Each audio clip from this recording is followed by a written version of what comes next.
We are taking you on a nightmare journey down America's highways and back roads with 10 most disturbing, true road trip horror stories. These harrowing accounts come directly from travelers who encountered terror on what should have been ordinary trips across our nation. Each story represents a genuine experience shared by real people who faced unimaginable horror while simply trying to get from point A to point B. We have verified these testimonies through witness statements, police reports, and first-hand interviews to bring you the most authentic collection of highway nightmares ever assembled. From desert encounters that defy explanation to predators who hunt along interstate corridors, these stories will forever change how you view that next rest stop or lonely. Back in the summer of 2019, my name is Jackson, and I was 22 years old with absolutely no idea that a simple cross-country road trip would become the most terrifying experience of my entire life. I had just graduated from college with a degree in marketing, and my best friends Princeton and Camden had convinced me to take one last adventure before we all started our adult careers. We decided to rent an RV and drive from our hometown in Ohio all the way to California, taking the scenic route through some of America's most remote and beautiful landscapes. Princeton was the planner of our group, always had been since high school. He mapped out our entire route, making sure we would hit all the major national parks and scenic byways. Camden was our designated driver for most of the trip since he had experience driving larger vehicles from his summer job at a moving company. I was just along for the ride, excited to see parts of the country I had only seen in movies and documentaries. We were young, invincible, and completely unprepared for what waited for us in the desert.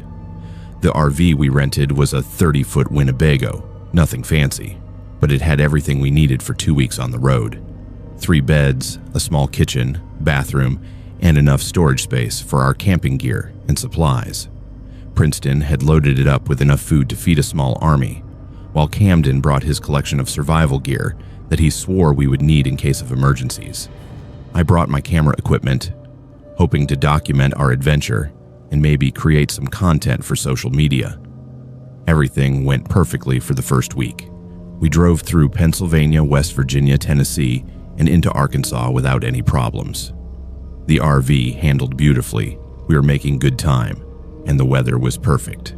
We stopped at small towns along the way, met friendly locals, and took hundreds of photos of breathtaking landscapes.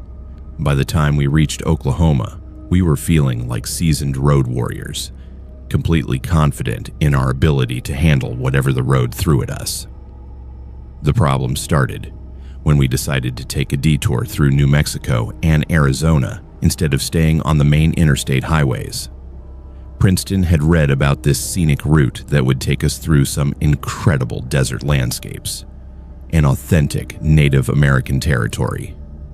The guidebook he was using described it as one of the most beautiful and untouched stretches of highway in the Southwest, perfect for adventurous travelers looking to experience the real America. We entered New Mexico on a Tuesday afternoon and immediately noticed how different the landscape became.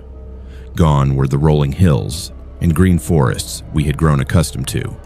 Instead, we were surrounded by vast expanses of red rock formations, towering mesas, and endless stretches of desert that seemed to go on forever in every direction. The isolation was both beautiful and slightly unnerving, especially as we realized that we had not seen another vehicle for over an hour. The highway we were traveling on was a 2-lane road that cut straight through the heart of the desert. There were no gas stations, no rest stops, no signs of civilization whatsoever. According to our GPS, the next town was still over 100 miles away. Princeton assured us that this was normal for this part of the country and that we had plenty of fuel to make it to our next planned stop. Camden was getting a little nervous about driving such a large vehicle on such narrow roads, but the pavement was in good condition and visibility was excellent. As the sun began to set, we started looking for a place to pull over and set up camp for the night. We had been driving for almost 8 hours straight, and everyone was getting tired. About 20 miles outside of a small town called Shiprock, we found a dirt road that led to what appeared to be an abandoned rest area. There were concrete picnic tables, fire pits, and even restroom facilities, though they had clearly not been maintained for several years. The location was perfect for our needs. We were far enough off the main highway that we would not be disturbed by any passing traffic, but close enough that we could easily get back on the road in the morning. The landscape around us was absolutely stunning, with massive red rock formations creating a natural amphitheater around our campsite. Princeton immediately started taking pictures, while Camden began setting up our outdoor furniture and starting a fire in one of the existing fire pits. I was inside the RV preparing dinner when I first noticed something strange. It was just after sunset, and the desert had taken on that ethereal purple glow that photographers love to capture. I was looking out the window above the sink when I saw movement in my peripheral vision. When I turned to look directly at it, there was nothing there, just empty desert and rock formations. I convinced myself that it was probably just a coyote or some other desert animal and went back to cooking. Dinner was delicious, and we spent the evening sitting around the fire, sharing stories and planning the next day's drive. The desert night was absolutely silent, except for the occasional distant howl of coyotes and the crackling of our fire. The stars were more brilliant than any of us had ever seen, and we spent hours just lying on our backs, looking up at the Milky Way. By 11 o'clock, we were all exhausted and ready for bed. That was when the scratching started. At first, it was so subtle that I thought I might be imagining it. A soft scraping sound, like fingernails on wood, coming from somewhere above my head. I was lying in the bed that was positioned over the driver's cab while Princeton and Camden were in the beds further back in the RV. I listened carefully for several minutes, trying to determine if the sound was real or if I was just hearing the RV settling as the desert air cooled. The scratching continued, definitely real, definitely coming from the roof directly above where I was lying. It moved in a deliberate pattern, starting at one end of the RV and slowly traveling toward the other end, as if something was walking across the roof. But that made no sense. We were in the middle of nowhere, miles from any trees that an animal could have climbed to get on top of the RV. The scratching was too loud and too purposeful to be caused by the wind. I called out softly to Princeton and Camden, asking if they could hear it too. Princeton mumbled something about probably being a raccoon or possum, while Camden suggested that it might be a branch or piece of debris that had gotten stuck on the roof during our drive. Neither of them seemed particularly concerned, and both quickly fell back asleep. But I remained wide awake, listening to the scratching sounds that continued for almost an hour before finally stopping. The next morning, Camden climbed up on the roof to investigate while Princeton and I cleaned up our campsite. He found absolutely nothing that could have caused the sounds we heard. No scratches in the RV's fiberglass roof, no debris, no animal tracks in the dust that had accumulated up there. The roof was completely clean and undamaged. We all agreed that it was probably just the RV expanding and contracting as the temperature changed, and we hit the road again without giving it much more thought. The second night was worse. We had driven deeper into Arizona following a highway that seemed to get more isolated with every mile. We had not seen another vehicle all day, and our cell phones had lost signal hours earlier. As evening approached, we found another abandoned rest area similar to the one from the previous night. This one was even more remote, surrounded by towering red sandstone formations that created the feeling of being in a vast outdoor cathedral. The scratching started again around midnight, but this time it was much more aggressive. Instead of the subtle scraping sounds from the night before, this sounded like claws digging into the fiberglass roof. The sounds moved back and forth across the entire length of the RV, sometimes fast, sometimes slow, always deliberate and purposeful. Princeton and Camden were both awake this time.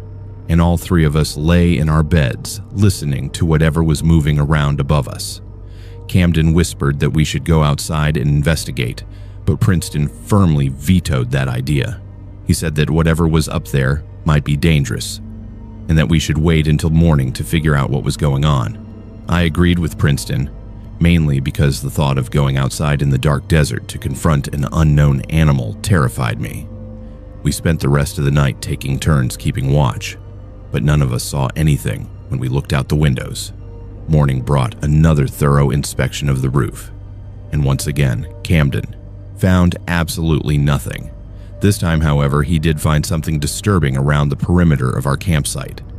In the soft sand around the RV, there were footprints, but they were not animal prints, and they were definitely not human. They looked almost human in shape, but they were much larger than any human foot should be, with what appeared to be claw marks extending from each toe. The prints formed a complete circle around the RV, as if something had spent the night walking around and around our vehicle.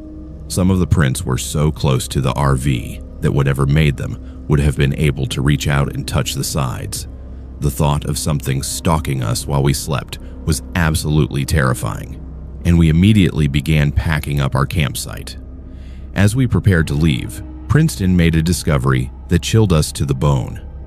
On the back bumper of the RV, written in what looked like mud or clay, were symbols that none of us recognized.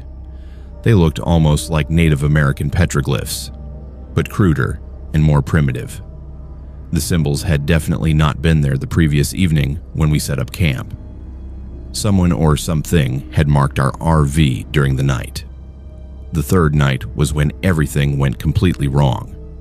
We had driven almost 300 miles that day, desperate to get as far away as possible from whatever had been stalking us. We reached a small town called Window Rock just before sunset. When we tried to find a motel or campground, we discovered that everything was either full or closed for renovations. The only option was to find another isolated spot to spend the night, something none of us wanted to do but which seemed unavoidable.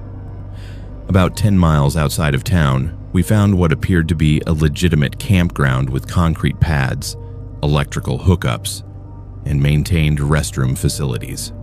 There was even a small general store, though it was closed for the evening. The campground was completely empty except for us, which should have been our first warning sign. But we were exhausted and running low on fresh water, so we decided to risk one more night in the desert. The scratching started earlier this time, just after sunset while we were still awake and moving around inside the RV. But it was not just scratching anymore. We could hear what sounded like voices, muffled and distorted, coming from outside the RV. The voices seemed to be mimicking sounds that we had made earlier, playing back conversations we had had during the day, but the words were wrong somehow, twisted and unnatural. Princeton grabbed his flashlight and announced that he was going outside to see what was happening. Camden and I both tried to stop him, but he was determined to solve the mystery once and for all. He opened the RV door and stepped outside, shining his flashlight beam in all directions. For a moment, everything was silent. Then Princeton started screaming. Through the windows, we could see Princeton running back toward the RV, his flashlight beam swinging wildly as he sprinted across the campground. Behind him, caught in the edge of the light beam, we could see something pursuing him. It was humanoid in shape but moved in a way that no human ever could, covering ground in impossible leaping bounds that seemed to defy gravity. Princeton reached the RV and threw himself inside, slamming the door behind him and immediately turning all the locks. He was hyperventilating and could barely speak, but he managed to tell us what he had seen. The thing chasing him had looked human from a distance, but up close it was clearly something else entirely. Its limbs were too long, its joints bent in the wrong directions, and its face was a horrible mixture of human and animal features. That was when we realized that the voices we had been hearing were not just random sounds. They were our voices, exact recordings of conversations we had been having all day, played back to us by something that had been listening and learning. Whatever was stalking us had been studying us, preparing for this moment when we were most vulnerable. The attacks on the RV became increasingly violent throughout the night. Whatever was outside was trying to get in, clawing at the walls, pounding on the roof, and testing every possible entry point. At one point, something grabbed the electrical cable connecting us to the campground hookup and began pulling the entire RV back and forth, rocking us violently from side to side. Camden tried to start the RV engine so we could drive away, but nothing happened when he turned the key. We checked under the hood and discovered that several critical engine components had been removed or destroyed.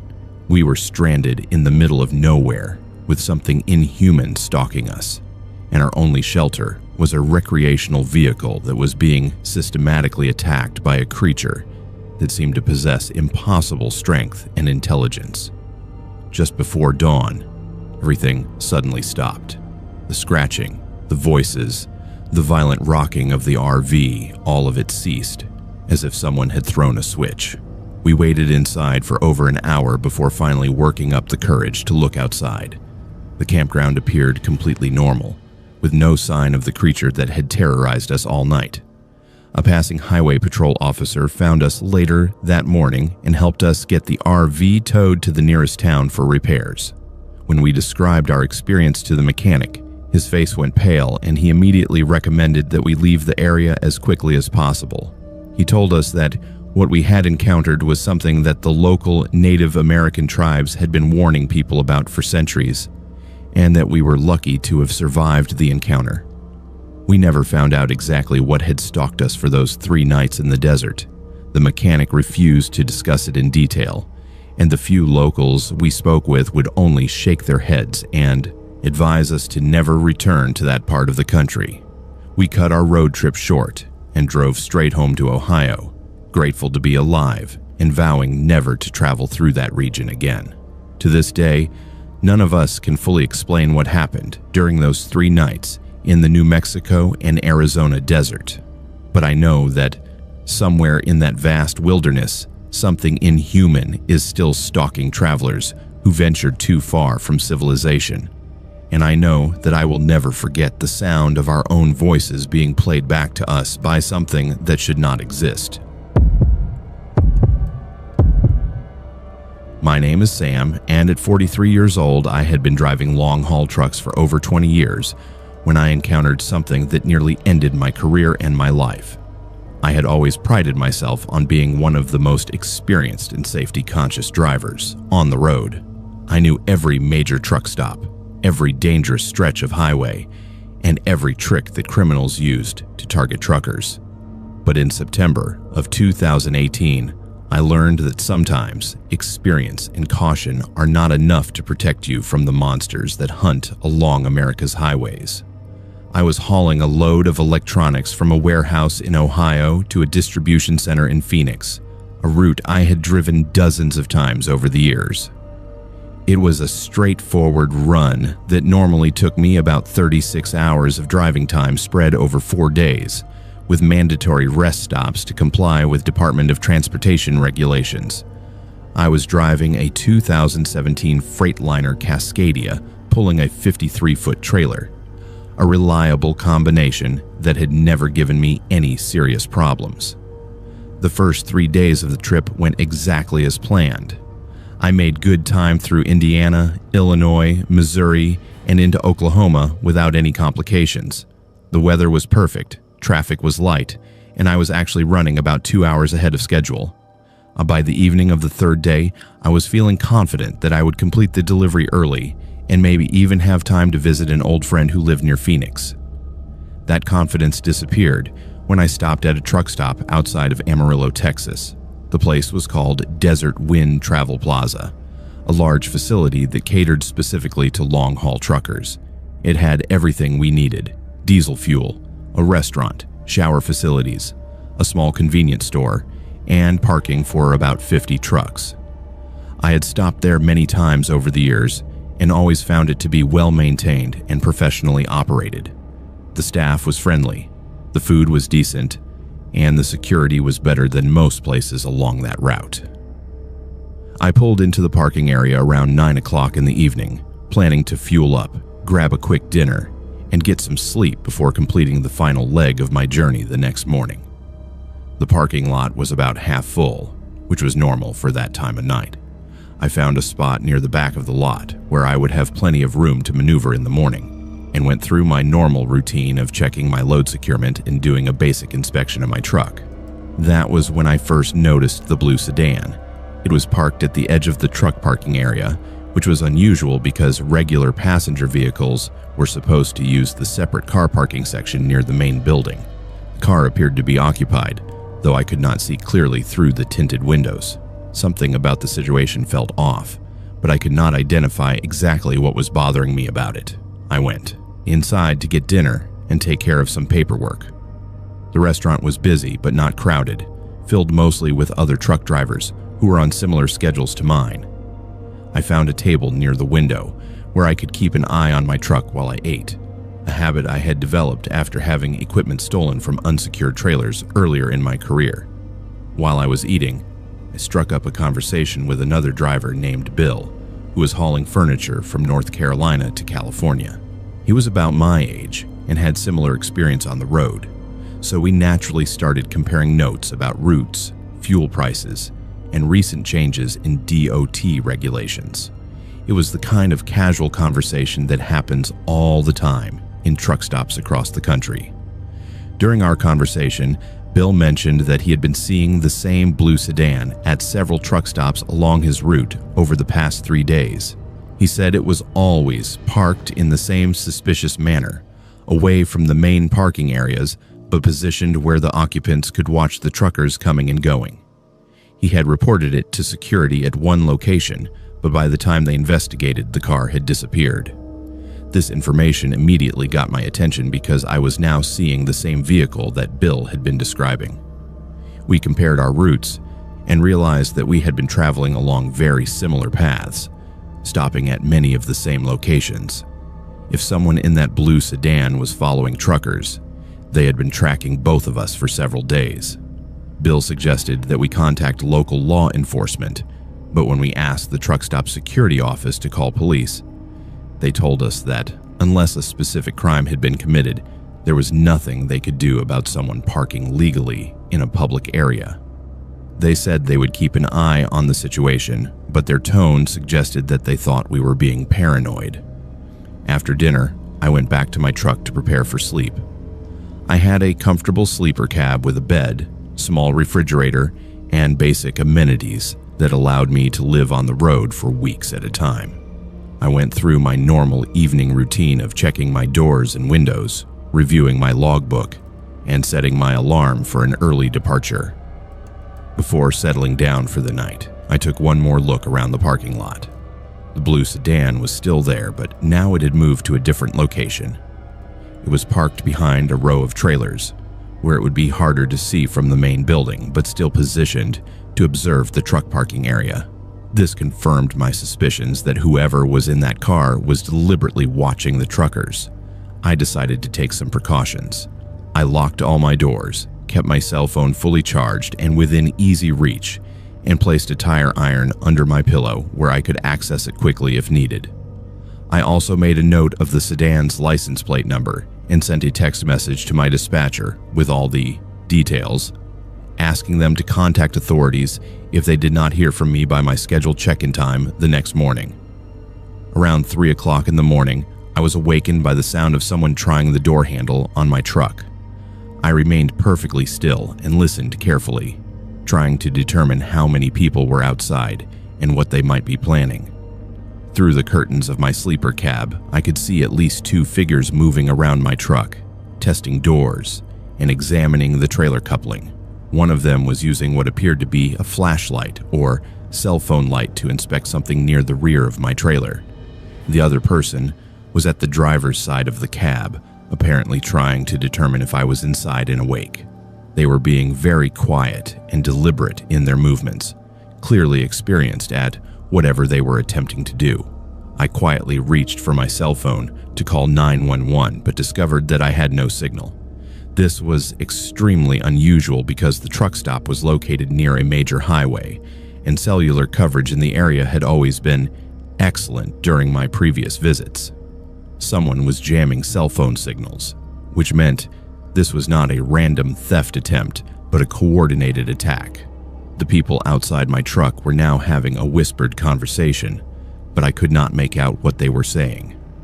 After a few minutes, they moved away from my truck and I heard a car door slam somewhere in the distance.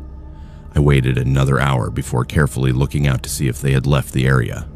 The blue sedan was gone, but I noticed that several other trucks in the parking lot now had small devices attached to their trailer hitches or bumpers.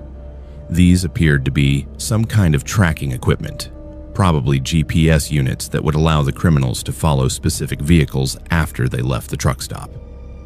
I immediately began checking my own truck for similar devices, using a flashlight to examine every possible hiding place where something could be attached.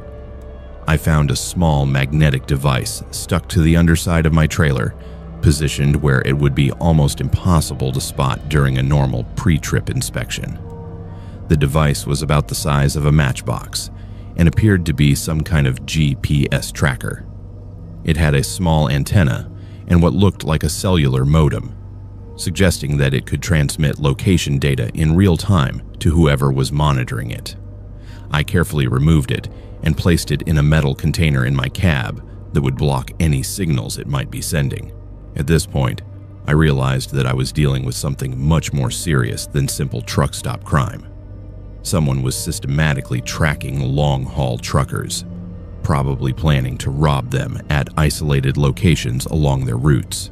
The fact that they were using cell phone jammers and sophisticated tracking equipment suggested that this was a well-organized criminal operation. I started my truck and immediately drove to the front of the truck stop, where I parked under the brightest lights available and used the payphone to call 911. When the police arrived about 20 minutes later, I showed them the tracking device and explained everything that had happened during the night. The officers took my report seriously and began investigating immediately.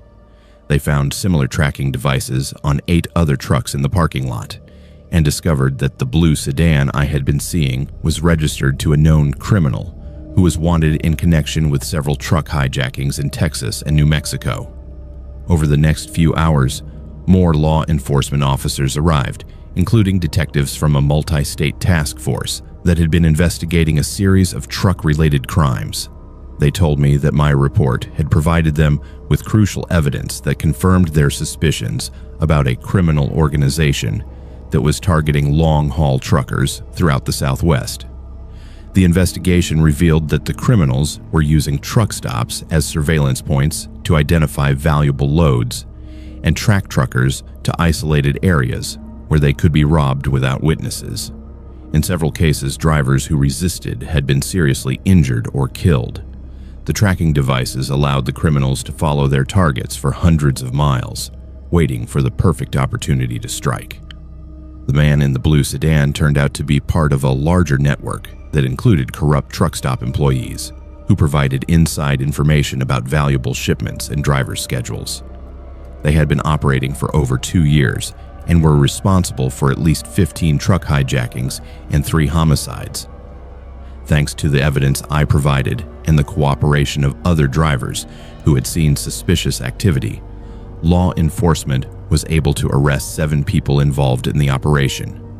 The leader of the group was eventually convicted of multiple felonies, including murder, armed robbery, and racketeering, and received a life sentence without the possibility of parole.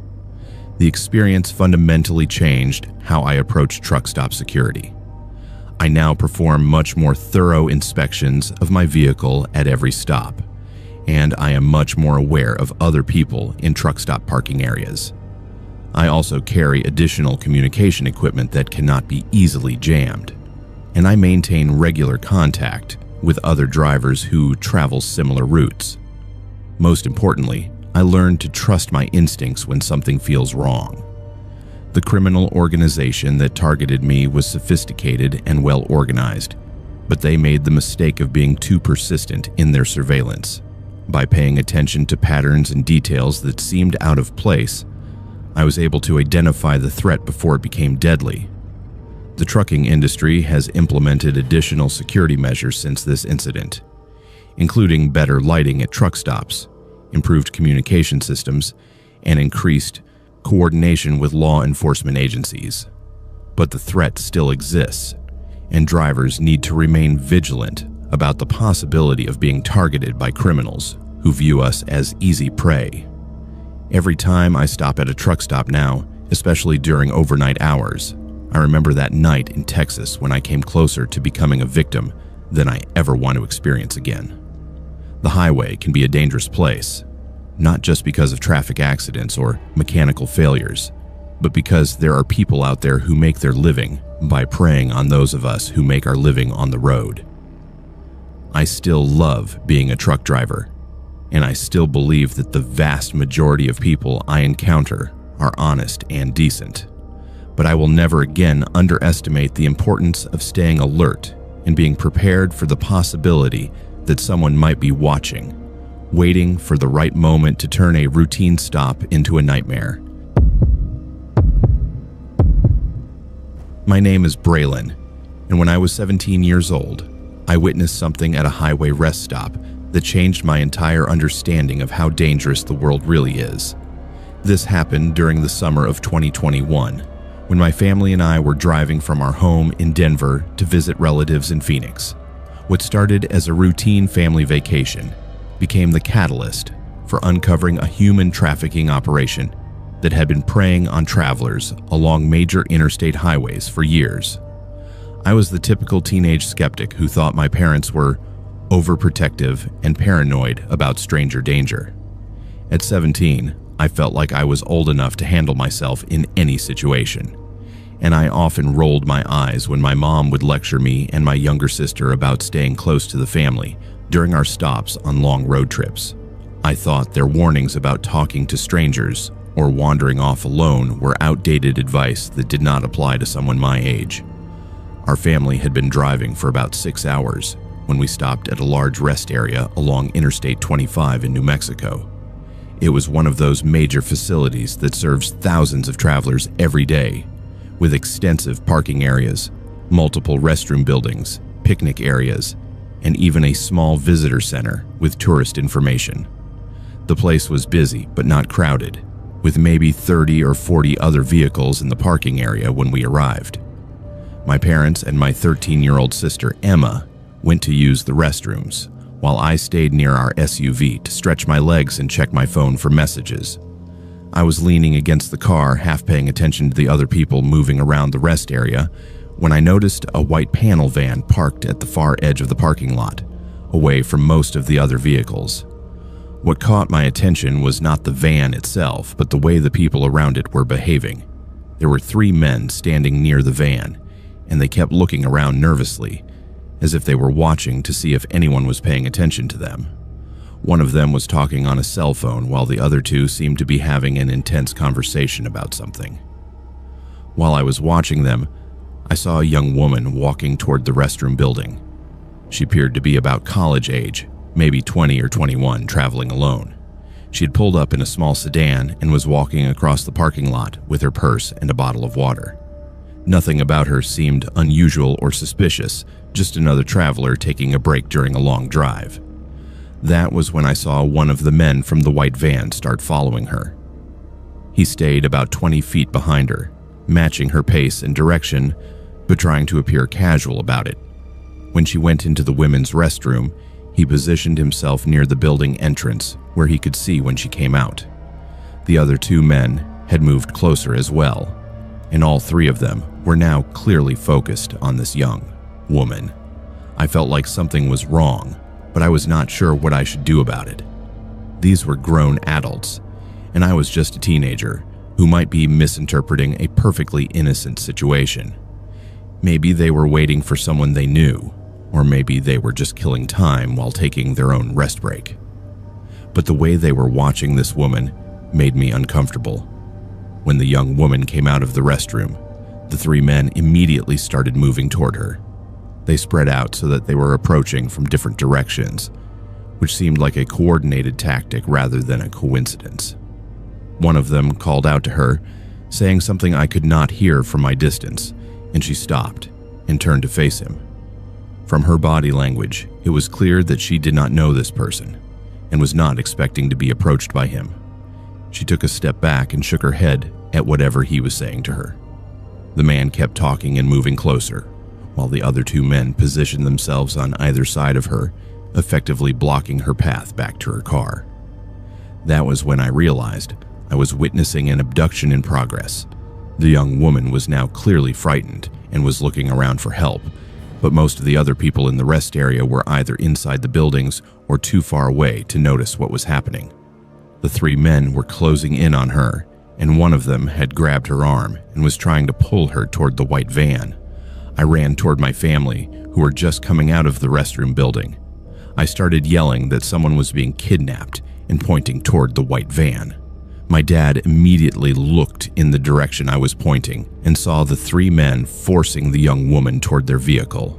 Without hesitation, he started running toward them while shouting for other people to call 911. The men saw my dad approaching and realized that their operation had been discovered. They quickly pushed the young woman into the back of the van and jumped in themselves.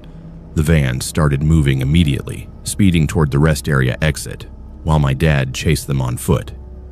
He was not able to catch them, but he did manage to get a partial license plate number and a good description of the vehicle. By this time, other travelers had noticed the commotion and several people were calling 911. Within 10 minutes, the rest area was swarming with state police officers and FBI agents who had been patrolling the area as part of an ongoing investigation into similar incidents. What we learned from the law enforcement officers was absolutely shocking.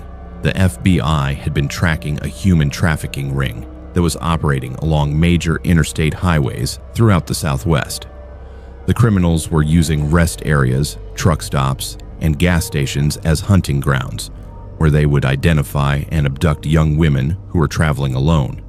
The operation was sophisticated and well organized. The traffickers would position scouts at busy travel locations to identify potential victims. They looked for women who appeared to be traveling alone, were not local to the area, and seemed vulnerable or isolated. Once they selected a target, a team would move in to surround and abduct the victim, usually using force or threats to get them into a vehicle. The victims were then transported to locations where they would be held against their will and forced into prostitution or other forms of sexual exploitation. The FBI estimated that this particular trafficking ring had been responsible for abducting at least 25 women over the previous 2 years, and that most of the victims were never seen again by their families. The agents told us that my quick thinking and my family's intervention had almost certainly saved the young woman's life. If she had been successfully abducted, she would likely have disappeared forever, becoming another missing person case with no resolution. The traffickers were experts at moving their victims quickly across state lines and concealing them in locations where law enforcement could not easily find them. The white van was found abandoned about 50 miles away, but the three men and the young woman were gone. The FBI launched a massive search operation using helicopters, tracking dogs, and coordinating with law enforcement agencies across multiple states. They were able to track the criminals to a truck stop in Arizona, where they found the young woman locked in the back of a different vehicle. She was rescued alive, but had been severely traumatized by her ordeal. The three men were arrested and charged with federal crimes including kidnapping, human trafficking, and conspiracy. During their interrogation, they provided information that led to the arrest of 14 other people involved in the trafficking ring, including the leaders of the organization. The investigation that followed revealed the true scope of the operation. The trafficking ring had been using a network of scouts positioned at travel locations throughout Arizona, New Mexico, Colorado, and Utah. They communicated using encrypted phones and had established safe houses where victims could be held temporarily before being moved to their final destinations. Most disturbing of all, the FB, I discovered that the criminals had been specifically targeting young women who were traveling to start new jobs or attend college in different states. They knew that these women were less likely to be missed immediately, and that their disappearances might be attributed to them changing their minds about their plans rather than being recognized as kidnapping cases. The young woman who was rescued, whose name was never released publicly for her protection, was a college student who had been driving from California to Texas to start graduate school. She had stopped at the rest area for what should have been a routine bathroom break, and within minutes found herself being forced into a van by strangers who intended to sell her into sexual slavery. During the trial, prosecutors revealed that the trafficking ring had been operating for at least 5 years and had generated millions of dollars in profits from their criminal activities. The victims were transported across international borders and sold to brothels and other criminal organizations that exploited them for years. All 3 men who were involved in the attempted abduction at the rest area were convicted and sentenced to life in prison without the possibility of parole. The leaders of the trafficking ring received similar sentences, while other members of the organization were sentenced to terms ranging from 20 to 40 years in federal prison. The experience fundamentally changed how I view the world and understand the dangers that exist in places that appear safe and normal. Rest areas and truck stops are locations that millions of Americans use every day without any problems. But they are also hunting grounds for predators who specifically target travelers who appear vulnerable or isolated. I learned that human trafficking is not something that only happens in foreign countries or in movies, but is a real and present danger that exists throughout the United States. The FBI estimates that thousands of people are trafficked within the United States every year, and that many of these victims are abducted from public places by criminals who operate with sophisticated planning and coordination. Since this incident, I have become an advocate for awareness about human trafficking and the warning signs that indicate when someone might be in danger. I speak at schools and community groups about what I witnessed that day and how important it is for people to trust their instincts when something seems wrong. The young woman who was rescued has asked to remain anonymous, but she did send my family a letter thanking us for our intervention. She wrote that she had given up hope of ever seeing her family again during the hours she was held captive, and that knowing someone had cared enough to help a stranger had restored her faith in humanity. She was eventually able to complete her graduate studies and now works as a counselor, helping other victims of human trafficking. She told us that turning her traumatic experience into a way to help others has been an important part of her healing process. The FBI agents who worked on this case told us that citizen awareness and intervention are crucial tools in the fight against human trafficking. They said that most successful rescues happen because ordinary people notice suspicious behavior and are willing to take action to help potential victims. My parents, who I had always thought were overprotective, turned out to have good instincts about the real dangers that exist in the world.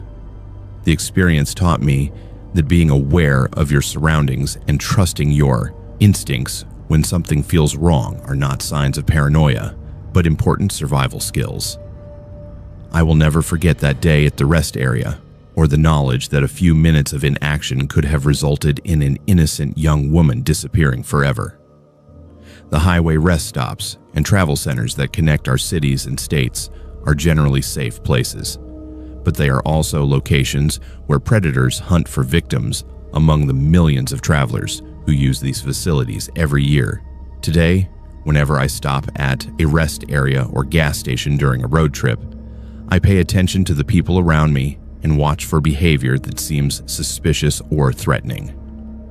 I know that most of the people I encounter are honest travelers just like me, but I also know that somewhere among them might be criminals who are looking for their next victim. The traffickers who targeted that young woman made the mistake of operating in front of witnesses who were willing to act. Because my family and I were paying attention and were willing to get involved, a dangerous criminal organization was dismantled, and dozens of potential future victims were spared from experiencing the nightmare of human trafficking. My name is Khaleesi, and what I am about to tell you happened to me in October of 2021 during what was supposed to be a therapeutic solo road trip through Nevada. At 26 years old, I had just gone through a difficult divorce and needed time alone to clear my head and figure out what I wanted to do with the rest of my life. I had always been an independent person, someone who was not afraid to travel alone or take risks. But this experience taught me that sometimes kindness can be the most dangerous thing in the world. I had been driving for 3 days, starting from my apartment in Portland and heading toward Las Vegas, where my sister lived. The plan was to spend a week with her before deciding whether to move to Nevada permanently or return to Oregon and rebuild my life there. I was taking the scenic route, avoiding major highways, and instead following smaller state roads that wound through some of the most beautiful and isolated landscape in the American West. My car was a reliable 2018 Honda Civic that had never given me any trouble. I had loaded it up with camping gear, enough supplies for a week on the road, and my grandmother's old road atlas because I preferred navigating with paper maps rather than relying entirely on GPS. There was something romantic about the old-fashioned approach to road travel, and I wanted this trip to be as disconnected from modern technology as possible. The weather had been perfect for the first 3 days of my journey. Clear skies, comfortable temperatures, and excellent visibility made driving through the desert landscape almost meditative. I had stopped at several small towns along the way, meeting friendly locals and discovering hidden gems that no guidebook had ever mentioned. By the time I crossed into Nevada, I was feeling more confident and optimistic about my future than I had in months. That changed on the 4th day when I encountered the storm. It began as a few scattered clouds on the horizon, nothing that seemed particularly threatening. But weather in the desert can change incredibly quickly, and within an hour, I found myself driving through one of the most violent thunderstorms I had ever experienced. The rain was coming down so hard that my windshield wipers could barely keep up, and the wind was strong enough to push my car around on the highway. Lightning was striking constantly, illuminating the desert landscape in brief, dramatic flashes that made everything look surreal and otherworldly. Thunder was so loud and frequent that it felt like being inside a war zone. I slowed down to about 30 miles per hour and turned on my hazard lights, desperately looking for somewhere safe to pull over and wait out the storm. The highway I was traveling on was a 2-lane road that cut through the most remote part of northern Nevada. There were no buildings, no rest stops, no safe places to take shelter. The ditches on either side of the road were already flooding, and I was afraid that if I pulled over, I might get stuck in the soft desert sand that was rapidly turning to mud. That was when I saw the hitchhiker. He was standing on the side of the road about a quarter mile ahead of me, completely soaked from the rain and waving frantically for me to stop. My first instinct was to keep driving. I had been warned countless times about the dangers of picking up strangers, especially as a woman traveling alone. But something about the situation felt different. The storm was so severe that leaving someone stranded in it could literally be a death sentence. As I got closer, I could see that the hitchhiker appeared to be a man in his 30s, wearing what looked like hiking clothes and carrying a large backpack. He seemed genuinely distressed, not threatening or dangerous. When I pulled over and rolled down my passenger window, he ran to the car and leaned down to speak with me. His voice was strangely calm despite the circumstances. He thanked me profusely for stopping and explained that his car had broken down about 5 miles back and that he had been walking in the storm for over an hour trying to find help. He said his name was David and that he was a photographer who had been documenting abandoned buildings in the Nevada desert when the storm hit. Everything about his story seemed legitimate. He was polite, well-spoken, and appeared genuinely grateful for my help. He asked if I could give him a ride to the next town, which according to my map was about 40 miles ahead. I hesitated for a moment, but the storm was getting worse, and I could not bring myself to leave someone stranded in such dangerous conditions. I unlocked the passenger door, and David climbed into my car, placing his wet backpack on the floor and immediately apologizing for dripping water all over my seats. He seemed relieved to be out of the storm, and we began driving toward the next town while making small talk about the weather and our respective travel plans. For the first 20 minutes, everything seemed completely normal. David was an interesting conversationalist who told me about some of the abandoned mines and ghost towns he had been photographing. He showed me pictures on his camera, and they were genuinely impressive. Professional quality images that captured the haunting beauty of decay and abandonment in the desert landscape. But gradually, I started noticing things that did not make sense. The first thing I noticed was that David never seemed to blink. I kept glancing over at him while driving, and his eyes remained fixed and unblinking in a way that was subtly disturbing. When I mentioned this to myself internally, I tried to catch him blinking by looking directly at him, but his stare remained constant and unnatural. The second thing I noticed was his reflection, or rather the lack of it. Every time I looked in my rearview mirror, I could see my own reflection clearly, but David cast no reflection whatsoever. The passenger seat appeared empty in the mirror, even though I could clearly see him sitting right next to me when I looked directly at him. The third thing was his breathing. Despite having been walking in a cold rainstorm for over an hour, David showed no signs of being out of breath or trying to warm up. His clothes were soaking wet, but he never shivered or complained about being cold. In fact, I realized that I could not hear him breathing at all, even in the confined space of my car. By this point, my heart was racing and I was starting to panic, but I tried to remain calm and act normal. I did not want to provoke whatever was sitting next to me by letting it know that I had figured out something was wrong. I kept driving toward town, hoping that I could get to safety before the situation escalated. That was when David started talking about me. He began describing details about my life that I had never mentioned to him. He knew about my recent divorce, the specific reasons why my marriage had ended, and even intimate details about my relationship with my ex-husband that I had never told anyone. He knew where I worked, where I lived, and what I had been doing for the past several months. But worse than that, he started describing my thoughts. He began repeating internal conversations I had been having with myself during the drive, private thoughts and concerns that no one else could possibly have known. He described my doubts about moving to Nevada, my fears about starting over, and my anxiety about traveling alone. When I asked him how he could possibly know these things, David smiled for the first time since getting in my car. It was not a human smile. His mouth stretched too wide, revealing teeth that were too sharp and too numerous to fit in a normal human mouth. His eyes, which had been dark brown when he first got in the car, were now completely black with no visible pupils or irises. That was when I realized that I was trapped in my car with something that was definitely not human.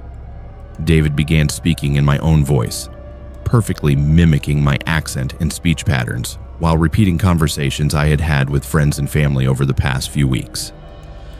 The sound of my own voice coming from his mouth was absolutely terrifying, especially when he started saying things that I had never actually said, twisted versions of my thoughts and feelings that revealed intimate knowledge of my psyche. I tried to pull over and force him out of the car, but when I reached for the door handle, David grabbed my wrist with a grip that was impossibly strong. His fingers felt like ice, and I could feel them pressing against my bones with enough force to leave bruises. He calmly told me to keep driving, using my own voice to give the command. For the next 15 miles, David continued his psychological torture. He described in detail how he was going to take my place, assuming my identity and living my life. He explained that he had been watching me for weeks, learning everything about me, preparing for this moment when he could complete the transformation. The most terrifying part was when he started describing what he was going to do to my sister when he reached Las Vegas. Using my voice and mannerisms, he planned to convince her that he was really me, and then slowly destroy her life from the inside. He described intimate details about my sister's life that he should not have known, proving that his stalking had extended far beyond just me. As we approached the lights of the next town, I made a desperate decision. Instead of driving to the town center where David expected me to go, I suddenly swerved off the highway and drove straight toward a concrete barrier that separated the road from a deep irrigation ditch. The impact was tremendous. My car hit the barrier at about 50 miles per hour, and I was thrown forward against my seatbelt hard enough to crack several ribs. The airbags deployed, filling the car with smoke and powder. For several minutes, I was unconscious. When I came to, David was gone. The passenger door was hanging open, and there was no sign of him anywhere. His backpack was still on the floor of my car, but when I opened it to look for identification, I found that it contained nothing but rocks and dead vegetation, as if someone had just filled it with random debris to make it look legitimate. The local police found me about an hour later. They were initially suspicious of my story, especially when I could not provide any identification for the hitchhiker I claimed to have picked up. But when they searched the area where I said his car had broken down, they found an abandoned vehicle that had been sitting there for over 3 years. The investigating officer told me that I was not the first person to report picking up a hitchhiker on that particular stretch of highway, and that several other drivers had described similar experiences. He advised me to never pick up hitchhikers in that area again, and to report any similar encounters immediately.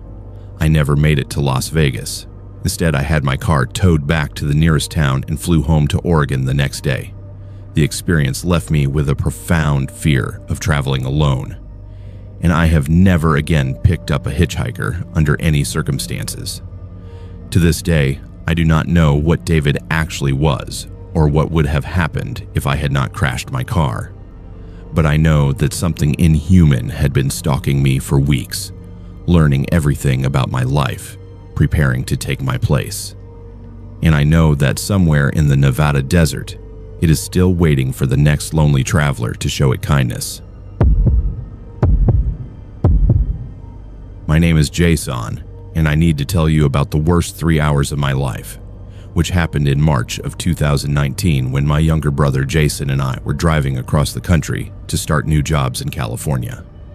At 31 years old, I had finally landed my dream position as a software engineer at a tech company in San Jose, while Jason, who is 28, had been offered a management role at the same company's logistics division. We were both excited about this fresh start and had decided to make the move together, driving across the country in a rented moving truck filled with everything we owned. Jason and I had always been close, despite our different personalities.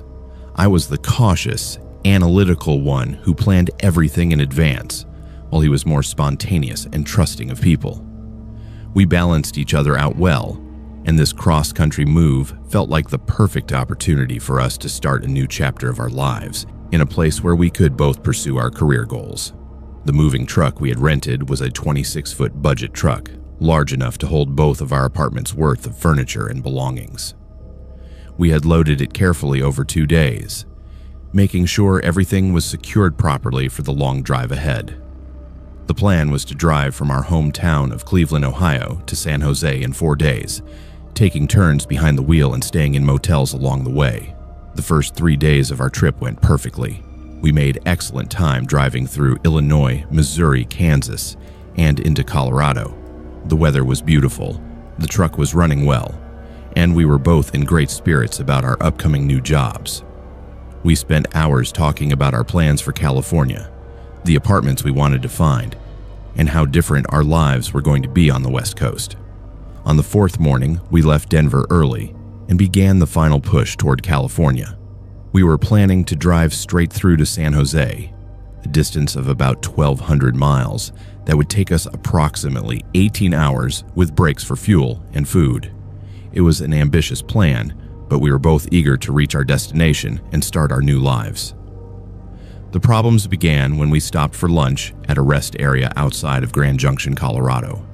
The rest area was one of those standard highway facilities with picnic tables, restrooms, and vending machines.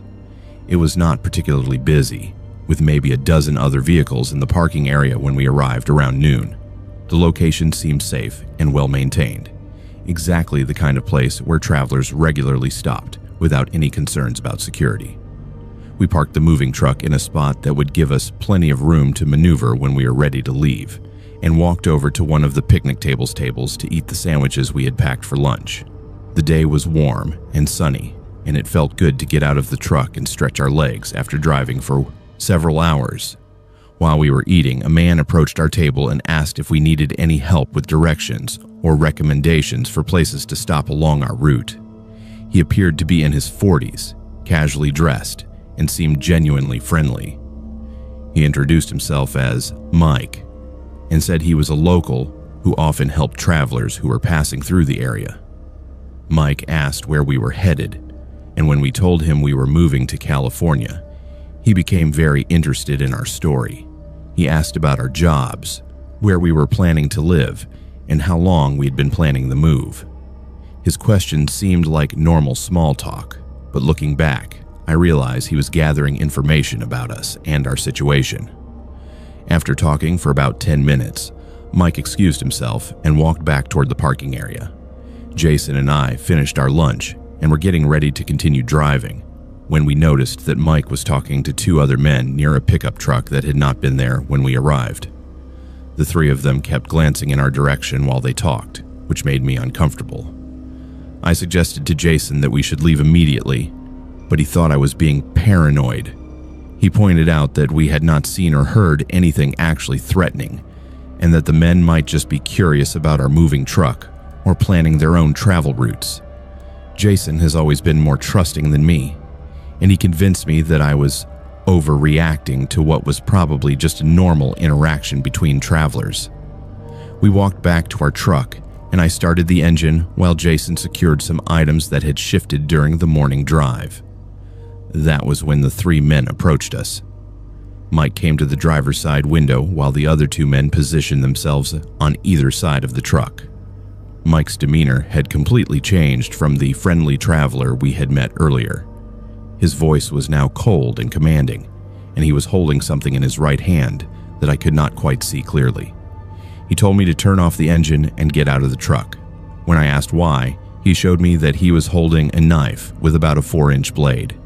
He said that he and his friends needed our truck and everything in it, and that if we cooperated, nobody would get hurt. He made it clear that if we resisted or tried to call for help, the situation would become much more dangerous for both of us. I looked over at Jason, who had gone pale but was trying to remain calm. The other two men were now clearly visible, and I could see that at least one of them was also armed. We were outnumbered, outgunned, and in the middle of nowhere with no immediate help available. The rest area had cleared out while we were eating lunch, and there were no other people around to witness what was happening. Mike ordered me to get out of the truck and throw him the keys. I complied, hoping that they would just take the truck and leave us alone, but instead of simply driving away with our belongings, they forced both Jason and me to walk toward their pickup truck. It became clear that they were not just planning to steal our moving truck, but were planning to take us somewhere else as well. That was when I realized that this was not just a robbery, but a kidnapping. The men forced us into the back seat of their pickup truck, with one of them sitting between us to prevent any attempt to escape or fight back. Mike got behind the wheel and started driving away from the rest area, heading in the opposite direction from the main highway. We were being taken to a secondary location, which I knew from crime shows and news stories was usually when bad situations became deadly. During the drive, the men discussed what they were planning to do with us. They talked about holding us for ransom, selling our identities and personal information, and worst of all, eliminating us entirely so we could not identify them to police. They seemed to be experienced criminals who had done this kind of thing before, and they discussed various options with a casual attitude that was absolutely terrifying. After about 20 minutes of driving on back roads, we arrived at what appeared to be an abandoned farm or ranch. There were several run-down buildings, including a barn and a house that looked like it had been empty for years. This was clearly a place where the criminals could operate without being seen or heard by anyone else. They forced us out of the pickup truck and marched us toward the barn. Inside, I could see that this was some kind of base of operations for their criminal activities. There were tools, rope, duct tape, and other supplies that suggested they had been planning and executing kidnappings for some time. There were also personal items like wallets, jewelry, and cell phones that had obviously been taken from other victims. The realization that we were not their first victims was absolutely horrifying. These men were experienced predators who had probably kidnapped and possibly killed other people in this same location. Jason and I were just their latest targets, chosen because we appeared to be wealthy enough to be worth robbing and isolated enough to be taken without witnesses. They tied our hands behind our backs and forced us to sit on the ground while they discussed their next steps.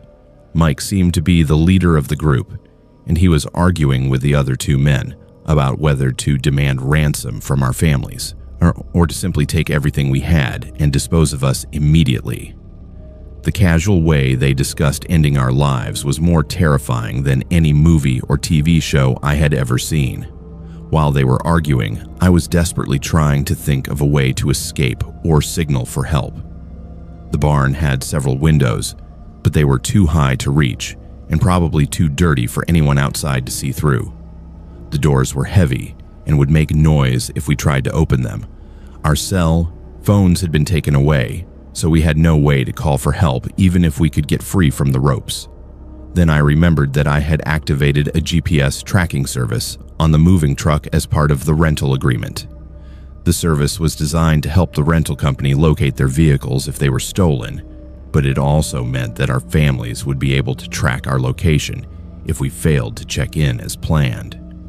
If these criminals kept the truck in the same area where they were holding us, there was a chance that law enforcement could find us. I decided to try to buy time by convincing the criminals that we were worth more alive than dead. I told Mike that our families had money and would pay a substantial ransom for our safe return.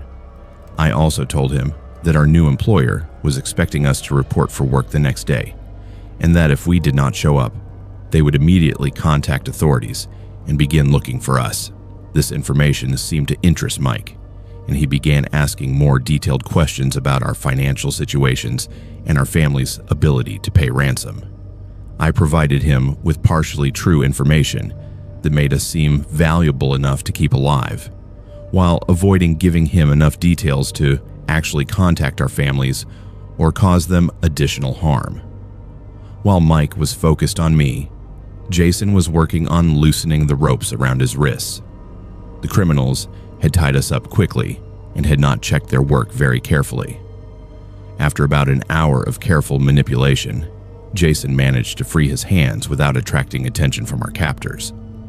When Mike and the other two men left the barn to discuss their plans privately, Jason quickly untied me and we began looking for a way to escape. The barn had a back door that was partially hidden behind some old equipment, and we were able to open it quietly and slip outside without being seen. We found ourselves in a wooded area behind the barn with no clear path back to the main road, but we could hear traffic in the distance, which meant that civilization was not too far away. We began moving as quickly and quietly as possible through the woods, trying to put as much distance as possible between ourselves and the criminals before they realized we had escaped. After about 30 minutes of hiking through dense forest, we reached a paved road where we were able to flag down a passing motorist who called 911 for us. The police arrived within minutes and immediately began organizing a search for the criminals and our stolen moving truck. Law enforcement was able to track the GPS signal from our moving truck to the abandoned farm where we had been held. They found our truck and arrested all three criminals who were still at the location planning their next move. It turned out that Mike and his associates were wanted in connection with several other kidnappings and robberies in Colorado and surrounding states.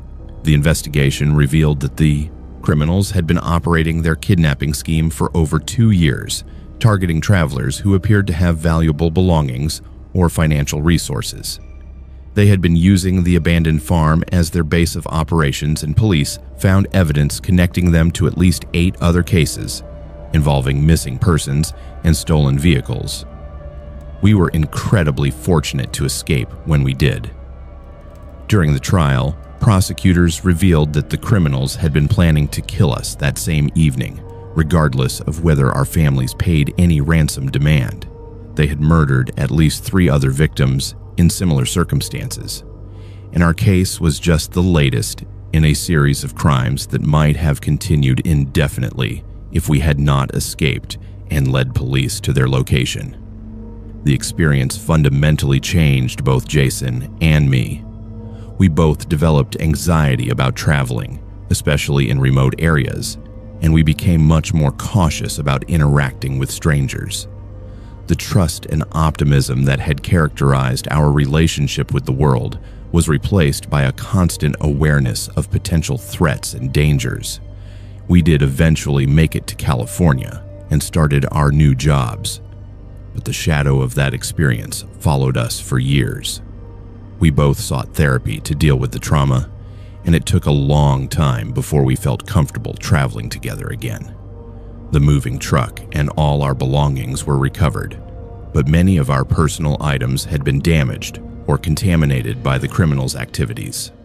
The 3 men who kidnapped us were eventually convicted of multiple felonies, including kidnapping, armed robbery, and murder.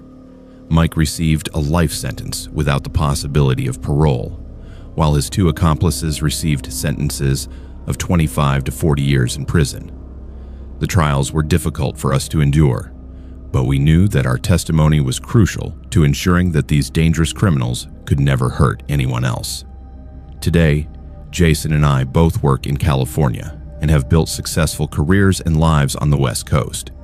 But we will never forget those 3 hours when we came closer to death than we ever want to experience again.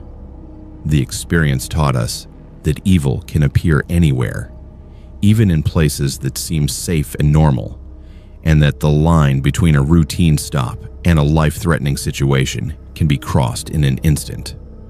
We now carry emergency communication devices whenever we travel, and we have developed detailed safety protocols for any trips that take us through remote areas.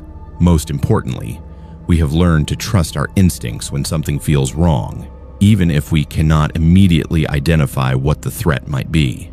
The criminals who targeted us were experts at identifying and exploiting vulnerable travelers, but they made the mistake of underestimating our determination to survive and our ability to work together under pressure. Our escape probably saved not only our own lives, but the lives of future victims who would have been targeted by these predators if they had remained free. My name is Jakai, and at 29 years old, I was working as a traveling nurse, which meant I spent most of my time driving between different hospitals and medical facilities across 3 states. It was a rewarding but demanding career that required me to be on the road constantly, often driving alone through remote areas at all hours of the day and night. I loved the flexibility and variety that came with travel nursing, but in the spring of 2022, I encountered something that made me question whether the job was worth the risks I was taking. I had been working as a traveling nurse for about 4 years, specializing in emergency medicine and intensive care.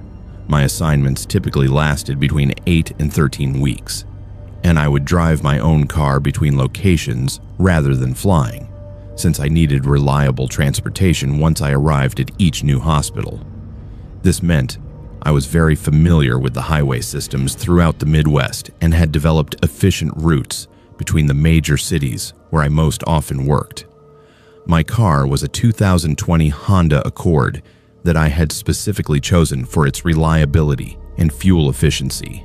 I had installed additional safety features, including a dash cam, GPS tracking, and an emergency communication system that could contact authorities if I was involved in an accident or found myself in danger. As a woman traveling alone, I took security very seriously and had developed detailed protocols for staying safe during long-distance drives. The stalking began so subtly that I did not initially realize what was happening. I first noticed the silver Chevrolet Malibu during a drive from Chicago to Indianapolis in early April. It was just another car on the highway, Nothing particularly distinctive about it, except that it seemed to maintain the same distance behind me for an unusually long time.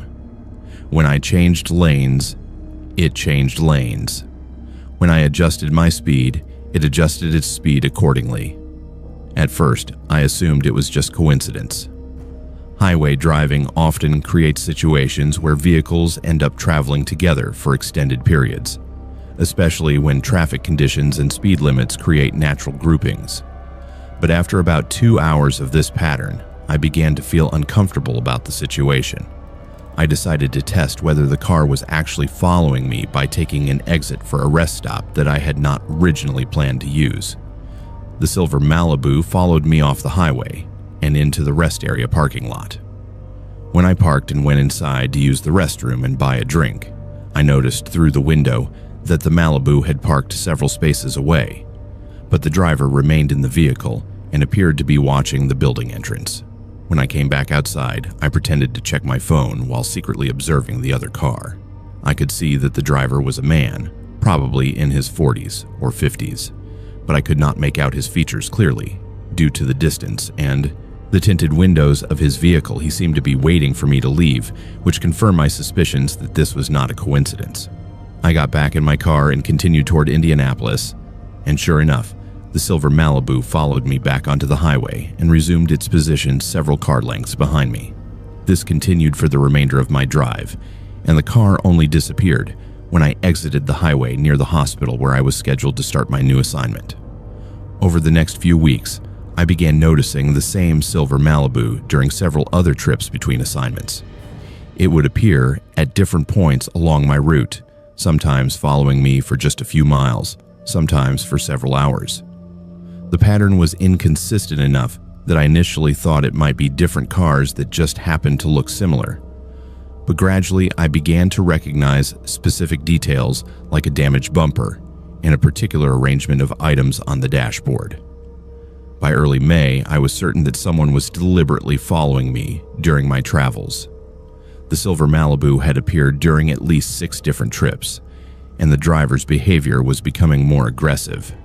Instead of maintaining a respectful distance, he would drive much closer to my car, sometimes tailgating me for miles at a time.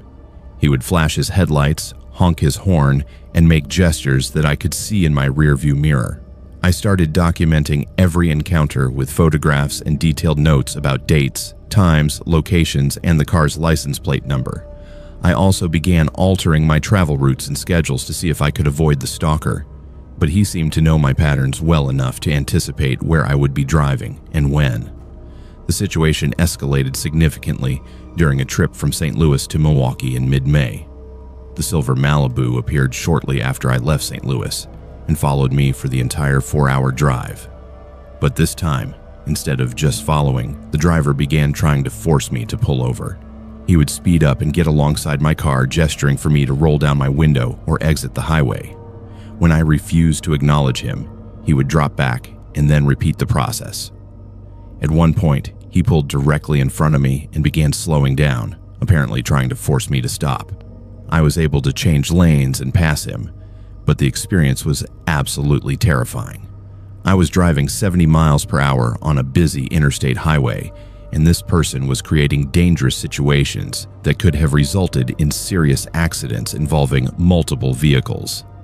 I called 911 from my hands-free phone system and reported what was happening. The dispatcher took my information and said they would alert highway patrol units in the area, but by the time I reached Milwaukee, no police officers had appeared, and the silver Malibu had disappeared again.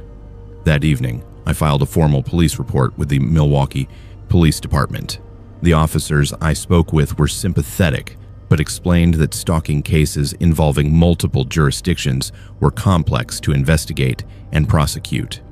They advised me to continue documenting every encounter and to consider changing my travel patterns or even my career if the stalking continued. The advice to change careers was particularly frustrating because I loved my work as a traveling nurse and had spent years building expertise and professional relationships that would be difficult to replace. The idea that some unknown stalker could force me to abandon my chosen profession was infuriating, but I was also becoming genuinely frightened about what might happen if the situation continued to escalate. 2 weeks later, I discovered that the stalking had extended beyond just following my car on highways.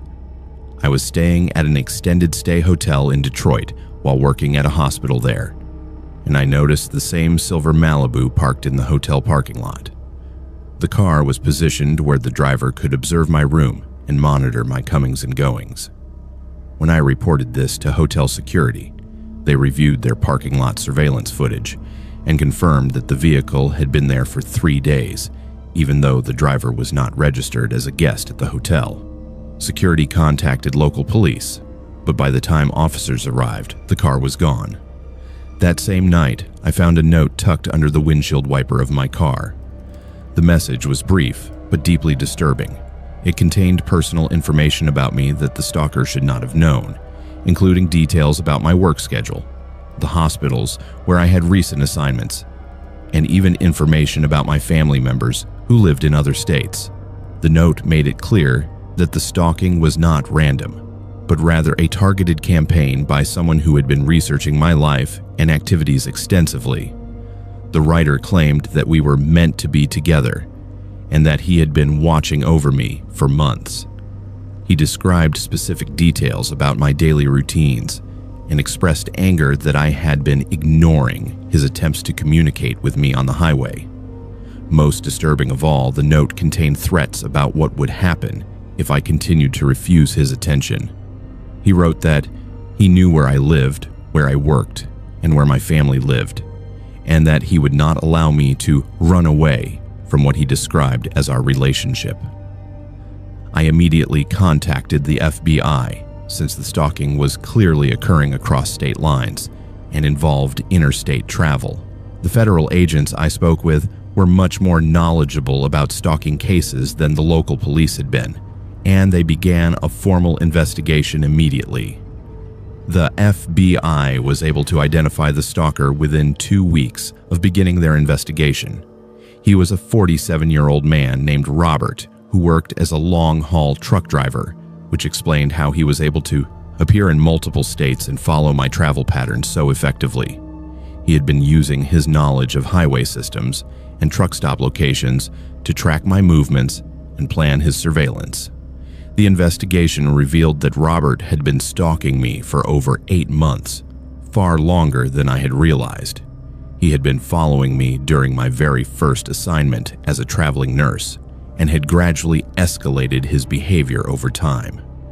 He had collected extensive information about my personal life, work history, and family, and had been planning what he described in his journal as an inevitable confrontation, where he would force me to acknowledge his feelings.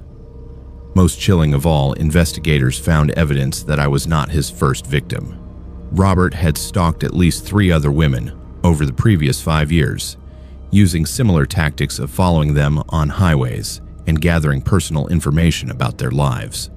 One of his previous victims had been forced to leave her job and relocate to another state after he broke into her apartment and left threatening messages. Robert was arrested at a truck stop in Ohio while waiting to follow me on what would have been my next assignment. At the time of his arrest, he was carrying rope, duct tape, and other items that suggested he was planning to kidnap me rather than simply continue the stalking behavior.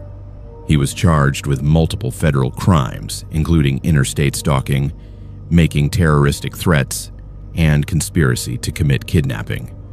The evidence against him was overwhelming, including the note he had left on my car, surveillance footage from multiple locations, and detailed journals where he had documented his obsession with me and his plans for escalating the stalking.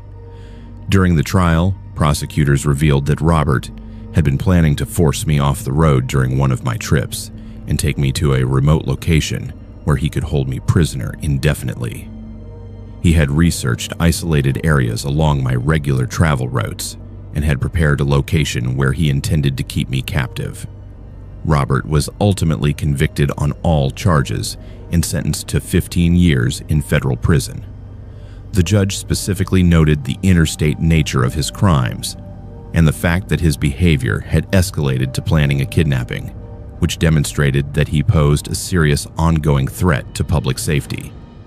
The experience completely changed my approach to travel nursing. I now work exclusively with agencies that provide company vehicles with professional security features, and I never travel alone on assignments that require long-distance driving. I also carry multiple communication devices and check in with family members at regular intervals during any trip. Most importantly, I learned to trust my instincts when something feels wrong. The early signs of Robert's stalking were subtle and could easily have been dismissed as coincidence or paranoia, but by paying attention to patterns and documenting suspicious behavior, I was able to provide law enforcement with the evidence they needed to identify and arrest a dangerous predator. The FBI agent who handled my case told me that Robert's arrest prevented what would almost certainly have been a violent crime. His journals contained detailed plans for kidnapping me, and his previous behavior with other victims showed a clear pattern of escalation that typically ends in physical violence. I still work as a traveling nurse, but I will never again underestimate the dangers that come with being a woman who travels alone for work.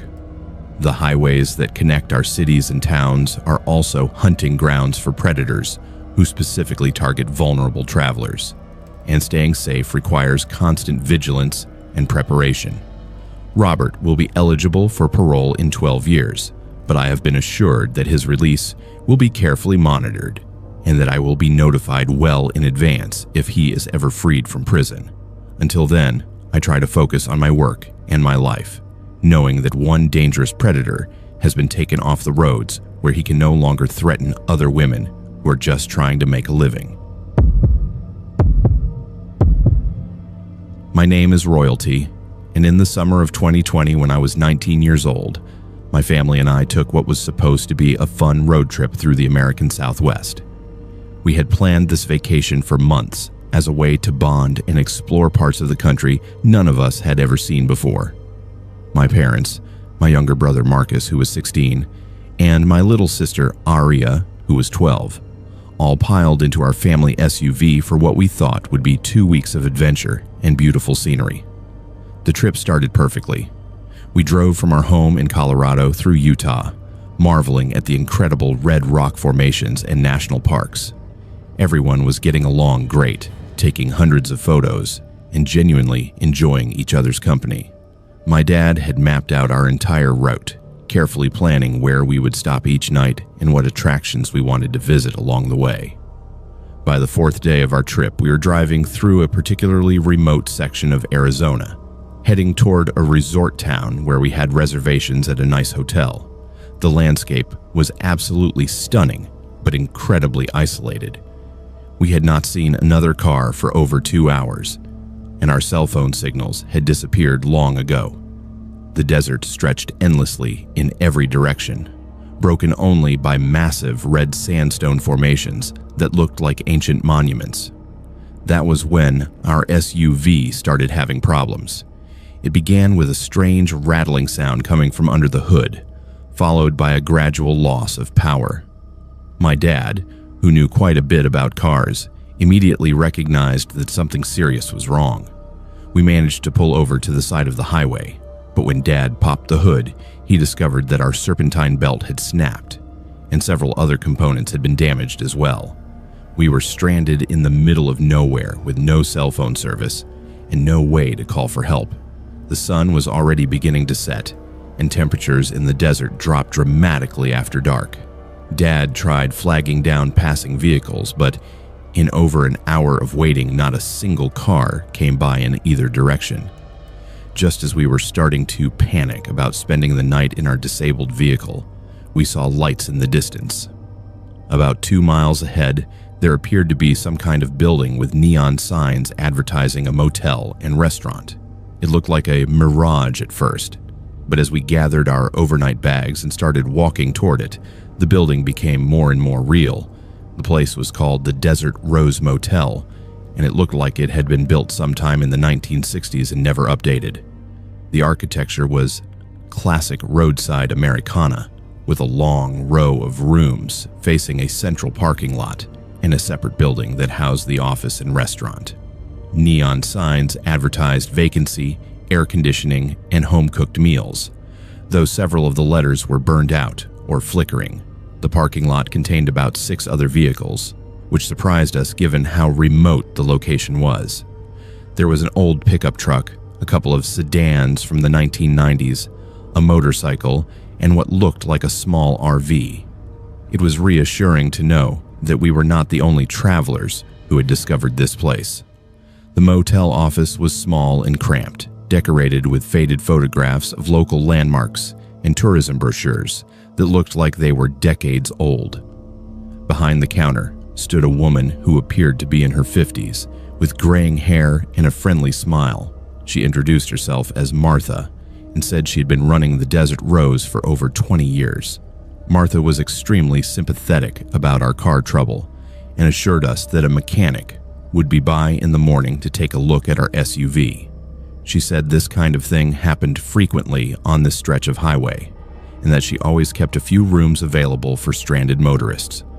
The rates were very reasonable, and she even offered to let us eat dinner in the restaurant at no charge since we were dealing with unexpected car problems. We checked into 2 adjoining rooms, one for my parents and one for my siblings and me. The rooms were clean but definitely dated, with furniture and decor that looked like it had not been changed since the motel was built. The beds were comfortable enough, and the air conditioning worked well, which was the most important thing given the desert heat. Dinner in the restaurant was surprisingly good. The menu was simple, but the food was fresh and well prepared. There were a few other guests eating as well, including an elderly couple who said they had been staying at the motel for several days, and a middle-aged man traveling alone who claimed to be a traveling salesman. Everyone seemed friendly and normal, just regular people who had found themselves at this remote desert motel for various reasons. After dinner, we went back to our rooms and tried to get some rest. The plan was to get up early and hopefully get our car fixed so we could continue our vacation. Despite the unexpected complication, everyone was in good spirits and treating the whole thing as an adventure rather than a disaster. That was when I started noticing that something was wrong with my family.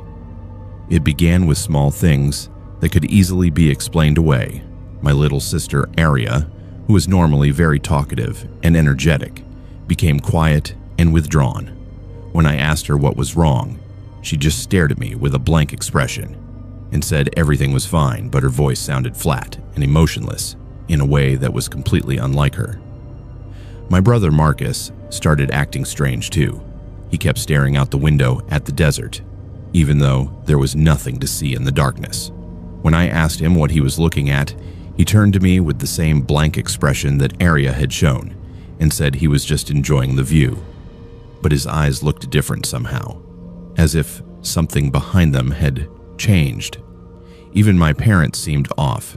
They were speaking to each other in whispers, having conversations that stopped abruptly whenever I came near them.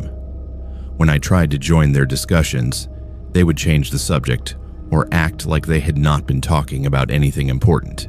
This was completely unlike their normal behavior, especially on family vacations, when they usually included my siblings and me in all their planning.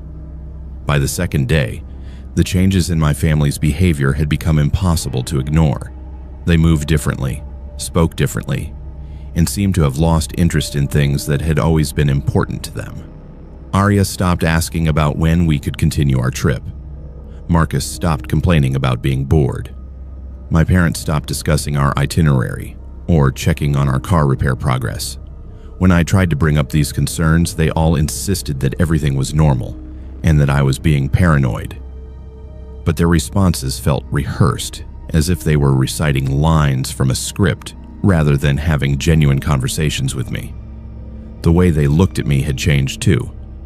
Instead of the warm, familiar expressions I'd known my entire life, their eyes held a cold, calculating quality that made me deeply uncomfortable. The other guests at the motel were acting strangely as well. The elderly couple I had met on our first night were still there, even though they had mentioned they were just passing through. The traveling salesman was also still there, and when I asked him about his business, he gave vague, contradictory answers that made no sense. But the most disturbing thing was Martha, the motel owner. She seemed to be keeping close tabs on all the guests, appearing whenever I tried to explore the property or ask questions about our car repair. She always had a ready explanation for any concerns I raised, but her answers felt evasive and her smile never quite reached her eyes. On the third morning, I made a discovery that confirmed my worst fears. While my family was having breakfast in the restaurant, I snuck out to check on our SUV, which was supposedly being repaired in the motel's garage. When I looked under the hood, I could see that nothing had been done to fix the problems. In fact, it looked like additional damage had been inflicted on the engine, as if someone was deliberately ensuring that we could not leave. That was when I realized that we were not guests at this motel. We were prisoners. I started paying closer attention to the other people at the Desert Rose, and I began to notice details that terrified me. None of them cast proper shadows in the bright desert sunlight. Their reflections in windows and mirrors were distorted or sometimes missing entirely. And occasionally, when they thought no one was looking, their human facades would slip slightly, revealing glimpses of something else underneath. The thing that looked like my little sister would sometimes forget to blink for minutes at a time. The thing that looked like my brother would move with an unnatural fluidity that no human body could achieve. The things that looked like my parents would have conversations using words and phrases that were not part of their normal vocabulary. I realized that whatever had happened to my real family, these creatures had taken their place.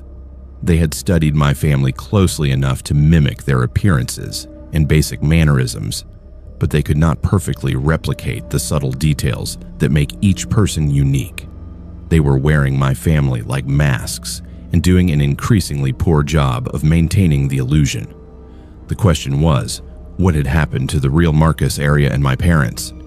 And how long did I have before whatever had taken them decided to replace me as well?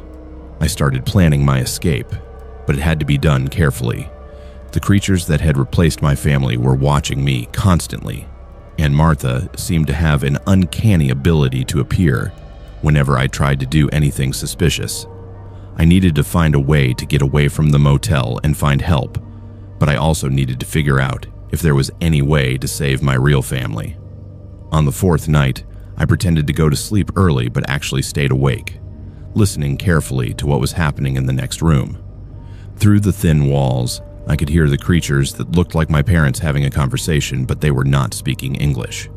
The sounds they made were guttural and animalistic, like nothing any human throat could produce. Around midnight, I heard them leave their room. Through my window, I watched as all the guests at the motel, including the things that looked like my family, gathered in the parking lot. They stood in a circle around something in the center that I could not quite see and began making those same inhuman sounds in what appeared to be some kind of ritual or ceremony. That was when I saw them begin to change. Their human appearances melted away like wax, revealing the true forms underneath. They were tall, gaunt creatures with elongated limbs and faces that were a horrifying mixture of human and animal features. Their skin was a mottled gray color, and their eyes glowed with a sickly yellow light in the darkness. In the center of their circle, I could see what looked like a pit or hole in the ground.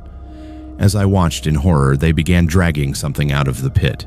It was a human body, but it was too dark and too far away for me to identify who it was.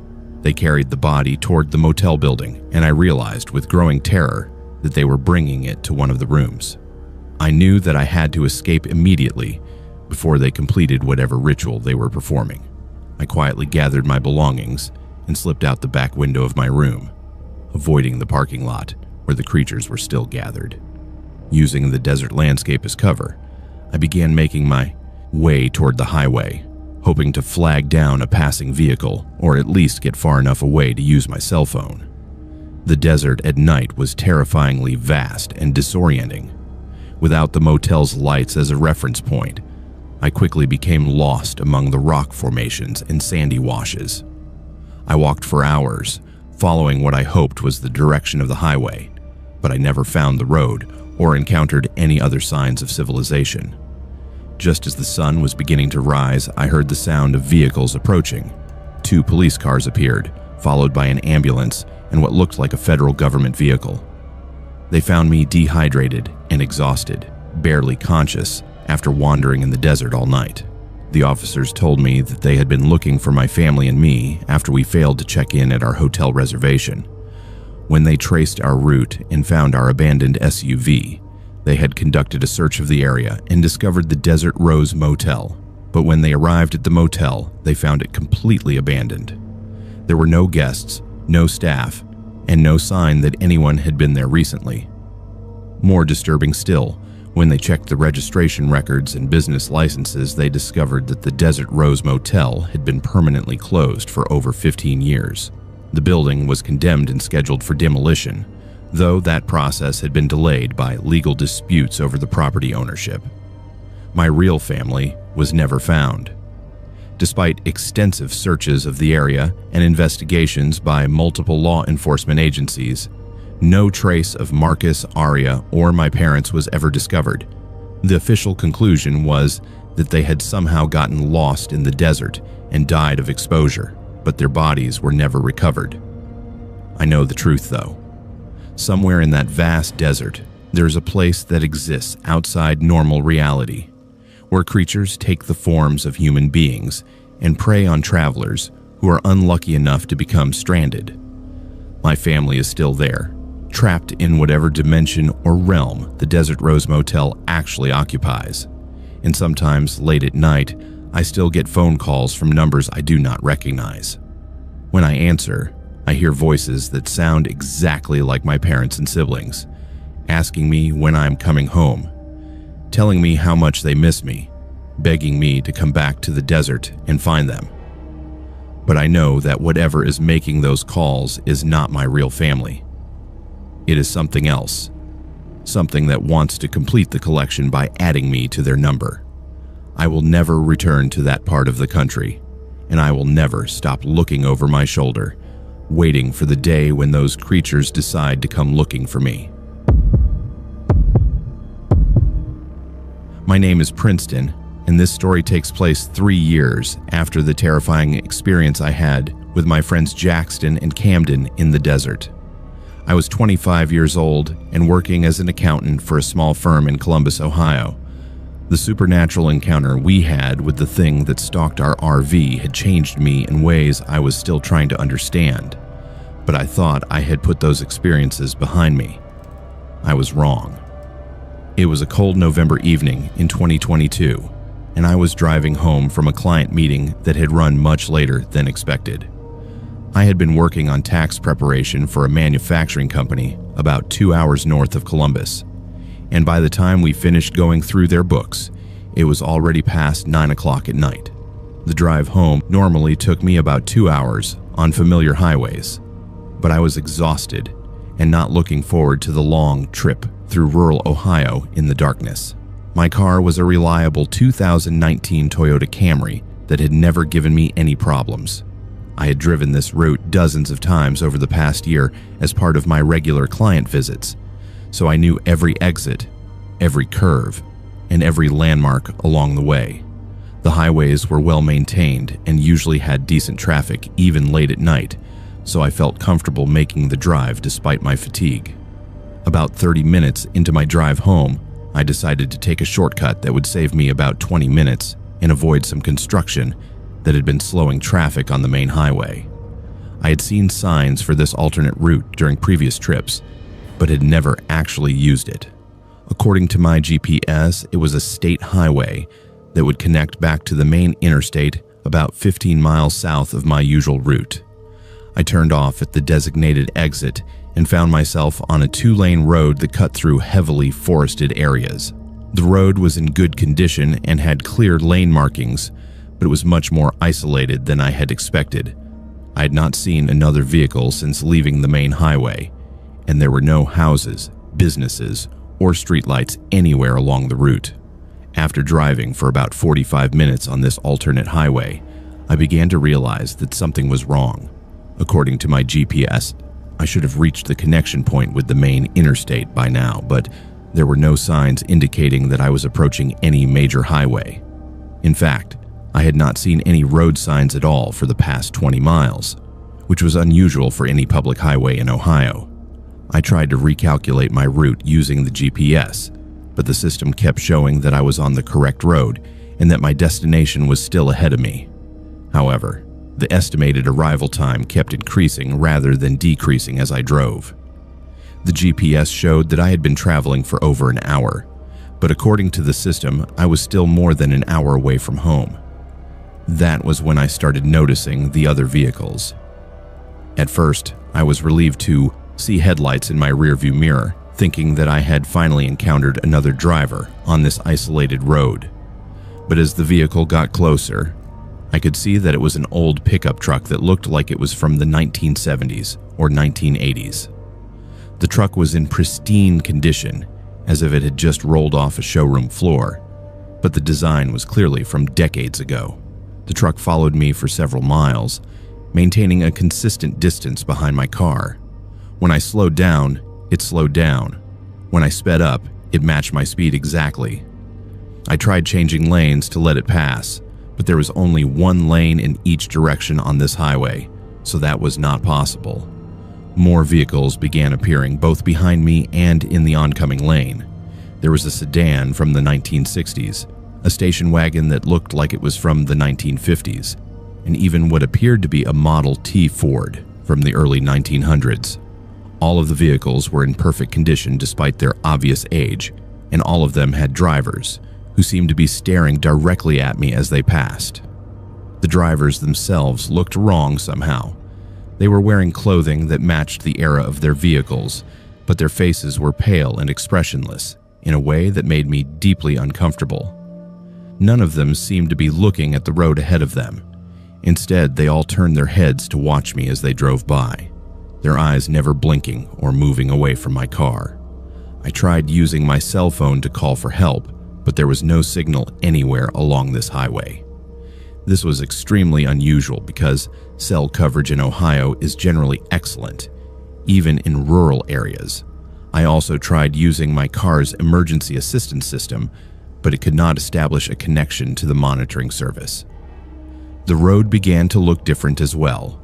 The pavement started showing signs of age and wear that had not been there earlier in my drive. The lane markings became faded and unclear, and the guardrails along the roadside changed from modern metal barriers to old wooden posts and wire fencing. Most disturbing of all, I began to see signs along the roadside that did not make sense.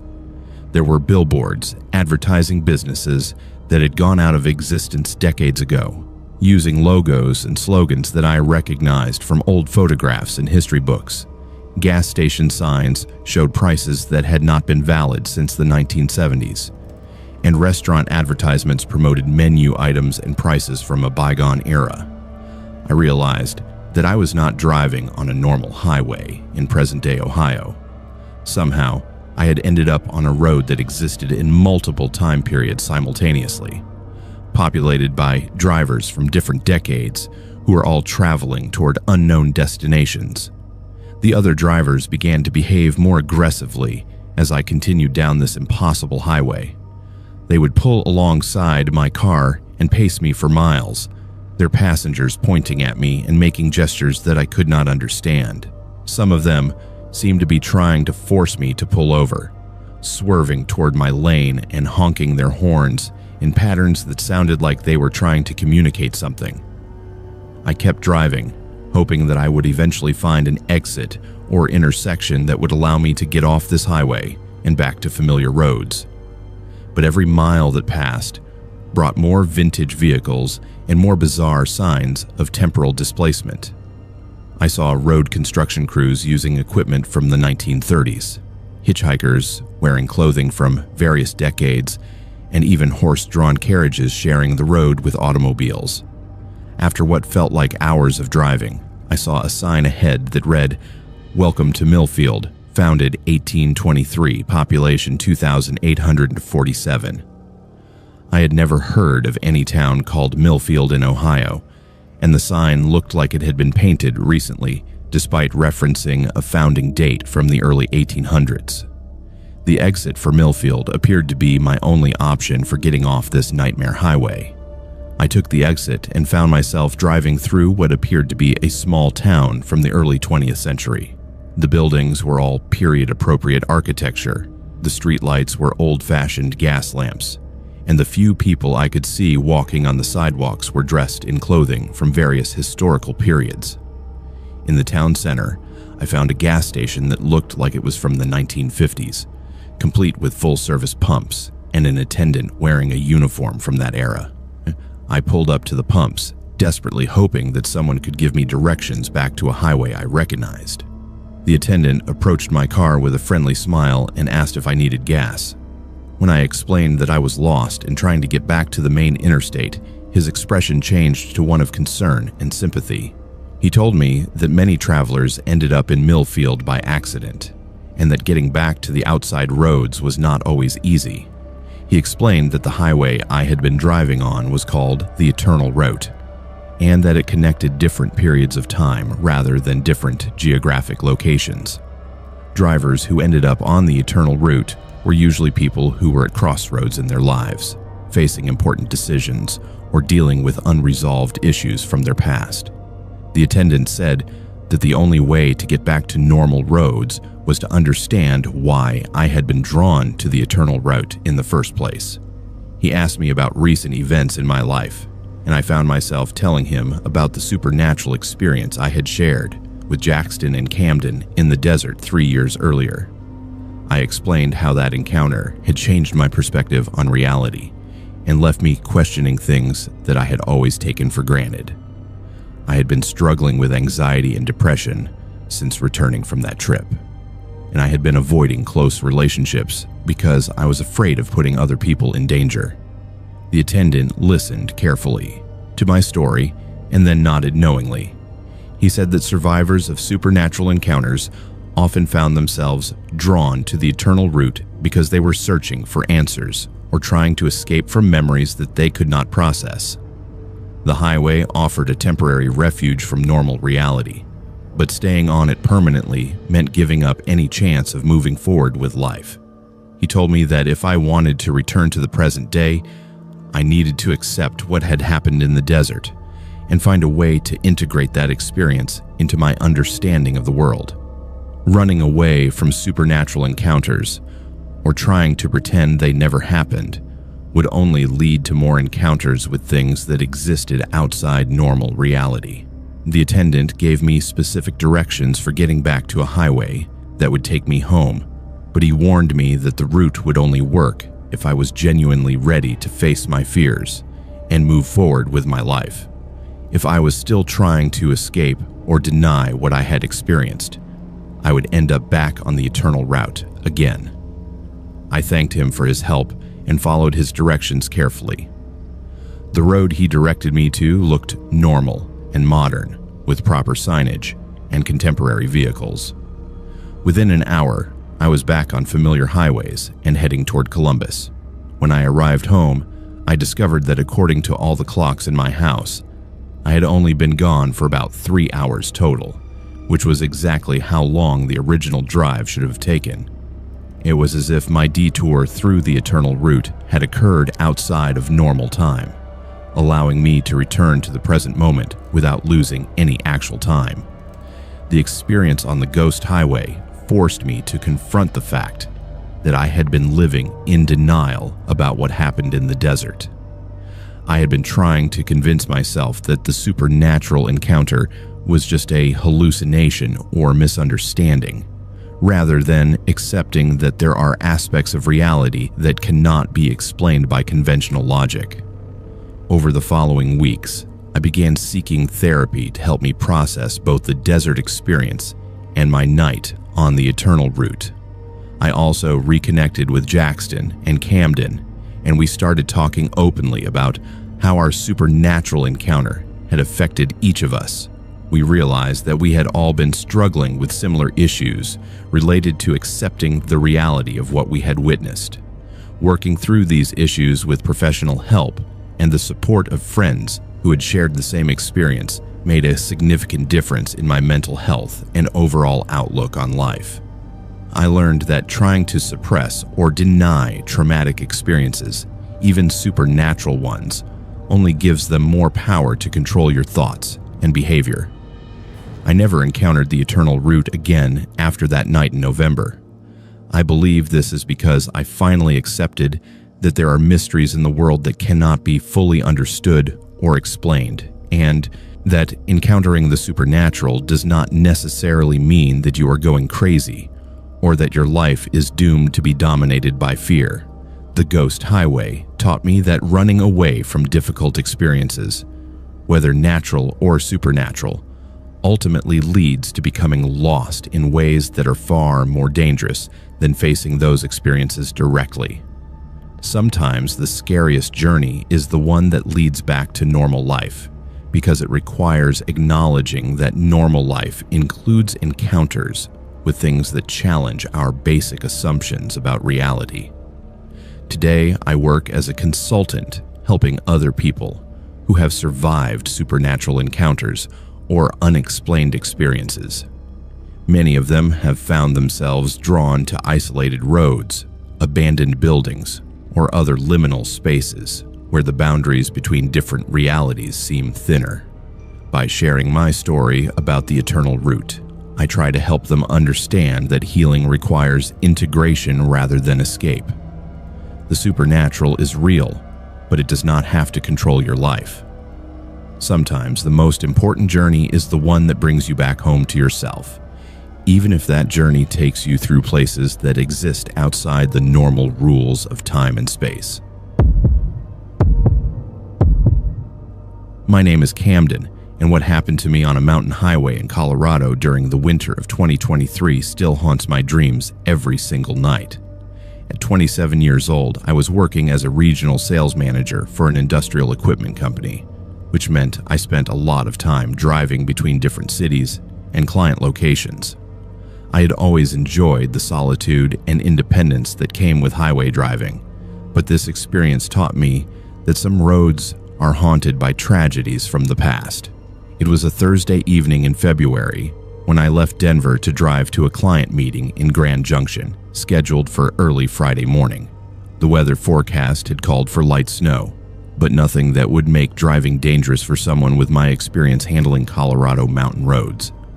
My company truck was a well-maintained 2021 Ford F-150 with four-wheel drive and winter tires, perfect for navigating the challenging terrain of Interstate 70 through the Rockies. I left Denver around 6 o'clock in the evening, planning to drive the approximately 4 hours to Grand Junction and spend the night at a hotel near my client's facility. The first 2 hours of the drive went smoothly, with light traffic and only occasional snow flurries that did not affect visibility or road conditions. I was making excellent time and expected to arrive in Grand Junction well before 10 o'clock. That changed when I reached the mountain passes west of Vail. The snow began falling much more heavily than the weather service had predicted, and visibility dropped dramatically within a matter of minutes. What had been a routine winter drive suddenly became a white-knuckle experience as I navigated winding mountain roads with steep drops on one side and rock faces on the other. The wind was howling through the mountain peaks, creating snowdrifts that made it difficult to see lane markers and road signs.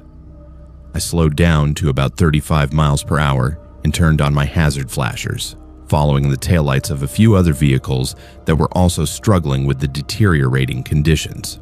Most of the traffic had either pulled off at exits to wait out the storm or had taken alternate routes, leaving only a handful of vehicles on the highway. Around 9 o'clock, I was climbing a particularly steep grade when I noticed headlights in my rearview mirror. The lights were much larger and brighter than those of a typical passenger vehicle, suggesting that a large truck was approaching from behind. This was not unusual on Interstate 70, which is a major freight corridor, but something about these particular headlights made me uneasy. The truck was gaining on me rapidly, despite the dangerous road conditions. It was traveling much faster than was safe for the weather, and it seemed to be getting closer to my rear bumper with every passing second. I moved into the right lane to let it pass, But instead of going around me, the truck slowed down to match my speed and remained directly behind me. Through my mirrors, I could see that it was a massive 18-wheeler, probably a Peterbilt or Kenworth from the 1980s or 1990s. The truck was dark-colored, possibly black or dark blue, and it had additional lights mounted on the cab and trailer that created an almost blinding glare in my mirrors. The driver seemed to be deliberately positioning the truck to illuminate the interior of my vehicle with those powerful lights. For the next 20 miles, the truck followed me with unnerving persistence. When I sped up, it sped up. When I slowed down, it slowed down. When I changed lanes, it followed me into the new lane and resumed its position just a few feet behind my rear bumper. The driver never attempted to pass, never responded to my hand gestures, and never backed off to a safe following distance. I tried using my CB radio to contact the truck driver, but received no response on any channel. I also tried flashing my brake lights and turning my hazard flashers on and off in patterns that truckers typically use to communicate, but the driver behind me showed no acknowledgement of my attempts to establish contact. As we approached the Eisenhower Tunnel, the longest vehicle tunnel in North America, I decided to pull off at the last exit before the tunnel entrance. I wanted to get away from this aggressive driver and wait for him to continue on his route before resuming my own journey. The truck followed me off the highway and into the parking area of a closed rest stop. I parked under a street light and got out of my vehicle to confront the truck driver about his dangerous tailgating behavior. But as I walked toward the truck, I realized that something was very wrong with what I was seeing. The truck appeared to be empty. I could see clearly into the cab through the windshield and side windows, and there was no driver visible anywhere inside the vehicle. The engine was running, the lights were on, and the truck was idling normally, but there was absolutely no one behind the wheel. I walked completely around the truck, checking every angle and looking for any sign of where the driver might be. The doors were closed and appeared to be locked. The sleeper cab was dark and empty, and there were no footprints in the snow around the vehicle to indicate that anyone had gotten out recently. Feeling increasingly frightened and confused, I returned to my own truck and tried calling 911 on my cell phone. But I discovered that I had no signal at all in this location, which was unusual because most areas along Interstate 70 have good cellular coverage due to the heavy traffic volume. As I sat in my truck trying to decide what to do next, the Phantom 18-wheeler began moving again. It pulled out of the parking area and drove back toward the highway on-ramp, still with no visible driver in the cab. I watched in disbelief as this massive vehicle navigated the turns and acceleration lanes with no human input that I could detect. I decided to continue my trip to Grand Junction, hoping that I would not encounter the Phantom truck again. But as soon as I re-entered the highway and began driving toward the tunnel, the mysterious 18-wheeler appeared behind me once more, resuming its aggressive following behavior as if nothing had happened. This pattern continued for the next hour. The truck would tailgate me dangerously close, forcing me to drive faster than was safe for the conditions. Occasionally, it would pull alongside me in the left lane, and I could see clearly that the cab was empty, with no driver visible anywhere inside the vehicle.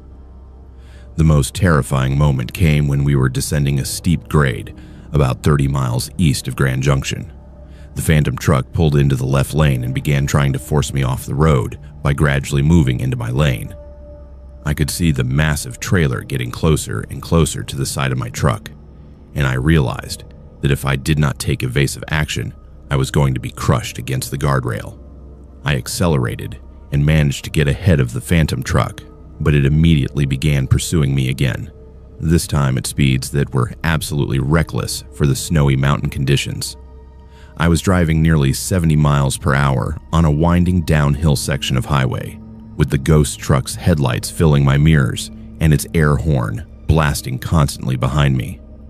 That was when I remembered something I had heard about trucking accidents on this particular stretch of highway. About 15 years earlier, there had been a major accident involving an 18-wheeler that lost its brakes on this same downhill grade. The truck had crashed through the guardrail and fallen into a deep ravine, killing the driver instantly. The accident had been big news at the time because it led to new safety regulations for commercial vehicles in mountain areas. I realized that the phantom truck that was pursuing me might be the ghost of that fatal accident, somehow continuing to drive the same route where the original driver had died. The truck was trying to cause another accident at the exact location where the original crash had occurred, possibly attempting to recreate the circumstances of the driver's death. As we approached the curve where the historical accident had taken place, I made a desperate decision. Instead of continuing straight on the highway where the phantom truck seemed to be trying to force me to crash, I took an exit that I knew led to a small town called Rifle. The exit ramp was steep and icy, but it offered my only chance to escape from whatever was pursuing me. The phantom truck followed me onto the exit ramp, but as we descended toward the town, something strange began to happen. The truck started to become less solid and visible, as if it were fading away like a mirage. The headlights grew dimmer, the sound of the diesel engine became quieter, and the massive vehicle began to look transparent. By the time I reached the bottom of the exit ramp, the phantom truck had completely disappeared. I pulled into the parking lot of a 24-hour truck stop and sat there for nearly an hour, trying to process what I had just experienced. Other truckers and travelers were coming and going normally, and everything looked completely ordinary and peaceful. I asked several people at the truck stop if they had seen a large, dark-colored 18-wheeler in the area, but no one had noticed anything unusual. The clerk at the fuel desk told me that the highway patrol had not reported any incidents or problems on Interstate 70 that evening, and the traffic conditions were normal despite the snow. When I continued my drive to Grand Junction, I encountered no further problems. The phantom truck did not reappear, and I arrived at my hotel without any additional incidents. But I spent most of the night researching the trucking accident that I remembered hearing about, and I found detailed newspaper reports that confirmed my recollections. The original accident had occurred almost exactly 15 years earlier during a snowstorm very similar to the one I had encountered. The truck driver, a man named Robert Martinez, had been hauling electronic equipment from Denver to California when his brakes failed on the same steep grade where the phantom truck had tried to force me off the road. According to the accident reports, Martinez had tried desperately to stop his runaway truck by using emergency techniques like downshifting and using the truck's jake brake. But the weight of his cargo and the icy road conditions made it impossible to regain control. The truck had crashed through the guardrail at nearly 80 miles per hour and fallen more than 200 feet into the ravine below. What made the story even more disturbing was that Martinez had been driving the same model and color of truck that I had seen pursuing me on the highway. The newspaper photos of the wrecked vehicle looked exactly like the phantom truck, down to the specific arrangement of lights on the cab and trailer. I also discovered that I was not the first person to report encounters with a phantom truck on that section of Interstate 70. Over the past 15 years, at least a dozen other drivers had reported being followed or harassed by a driverless 18-wheeler in the same area where Martinez had died. Most of these reports had been dismissed by authorities as hallucinations caused by fatigue or stress, but the descriptions were remarkably consistent. Several of the witnesses had reported that the phantom truck seemed to be trying to cause accidents at the same location where the original crash had occurred. Some drivers had been forced off the road, while others had managed to escape by taking exits or pulling into rest areas. In every case, the phantom truck had disappeared once the witness left the main highway. I believe that the ghost of Robert Martinez is still trying to complete his final delivery, unaware that he died in the accident 15 years ago. The phantom truck appears during snowstorms, similar to the conditions that existed on the night of the original crash, and it targets other drivers who are traveling the same route that Martinez was following when he died. The experience left me with a profound respect for the dangers of mountain driving and a new understanding of how tragic accidents can leave spiritual imprints that persist for years or even decades. I still drive Interstate 70 for business purposes, but I'm much more careful about checking weather conditions and avoiding travel during severe storms. I have also started carrying additional safety equipment in my truck, including emergency communication devices and survival supplies that would help me if I ever found myself stranded in a remote mountain location. Most importantly, I have learned to trust my instincts when something feels wrong during a drive, even if I cannot immediately explain what is causing my uneasiness. The Phantom truck taught me that the highways we travel every day are more than just transportation corridors. They are places where human dramas have played out, where tragedies have occurred, and where the echoes of past events sometimes intrude on the present in ways that challenge our understanding of reality. Robert Martinez died trying to save other drivers from being hurt by his runaway truck, and I believe his spirit continues that mission in death, albeit in a twisted way that recreates the very danger he tried to prevent. The Phantom truck serves as both a warning and a reminder that the roads we take for granted are built on a foundation of countless human stories, some of which refuse to be forgotten. Every time I drive through that section of Colorado now, I remember Robert Martinez and the night his Phantom truck nearly forced me to join him in whatever realm exists beyond the physical highway. It is a reminder that we are never truly alone on the road, and that the past has a way of reasserting itself when conditions are right for the boundaries between life and death to become permeable. My name is Jackson, and this is the final story I need to tell about my encounters with the supernatural along America's highways. After surviving that nightmare with the skinwalker in the desert, I thought I had experienced the worst that the road could throw at me. I was wrong. In December of 2023, 3 years after that first terrifying encounter, I found myself trapped in a situation that challenged everything I thought I knew about time, space, and reality itself. I was driving from Cleveland to Chicago for a job interview at a marketing firm that could potentially change my career trajectory. At 26 years old, I had been working in digital marketing for several years, but this opportunity represented a significant step up in terms of both responsibility and compensation. The interview was scheduled for Monday morning, so I planned to drive out on Sunday and spend the night at a hotel near their offices. The drive from Cleveland to Chicago is straightforward under normal circumstances, about 5.5 hours of mostly interstate highway travel. I left home around 2 o'clock on Sunday afternoon, planning to arrive in Chicago with plenty of time to find my hotel, get a good dinner, and prepare for the interview. My car was the same reliable Honda Civic I had been driving since college, and I'd made this trip several times before without any problems. The weather was cold but clear, with light traffic that made for easy driving through Ohio and Indiana. I was making excellent time and feeling optimistic about both the interview and my chances of landing the position. The hiring manager had been enthusiastic during our phone conversations, and I felt confident that my experience and portfolio would make a strong impression.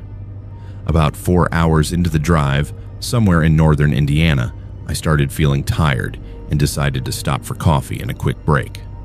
I had been seeing billboards for a rest area called Sunset Ridge Travel Plaza for the past 50 miles, and it seemed like the perfect place to stretch my legs and refuel for the final hour of driving to Chicago.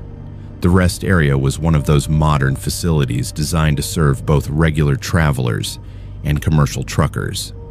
It had multiple buildings, including a large convenience store, several fast food restaurants, fuel stations for both cars and trucks, and extensive parking areas.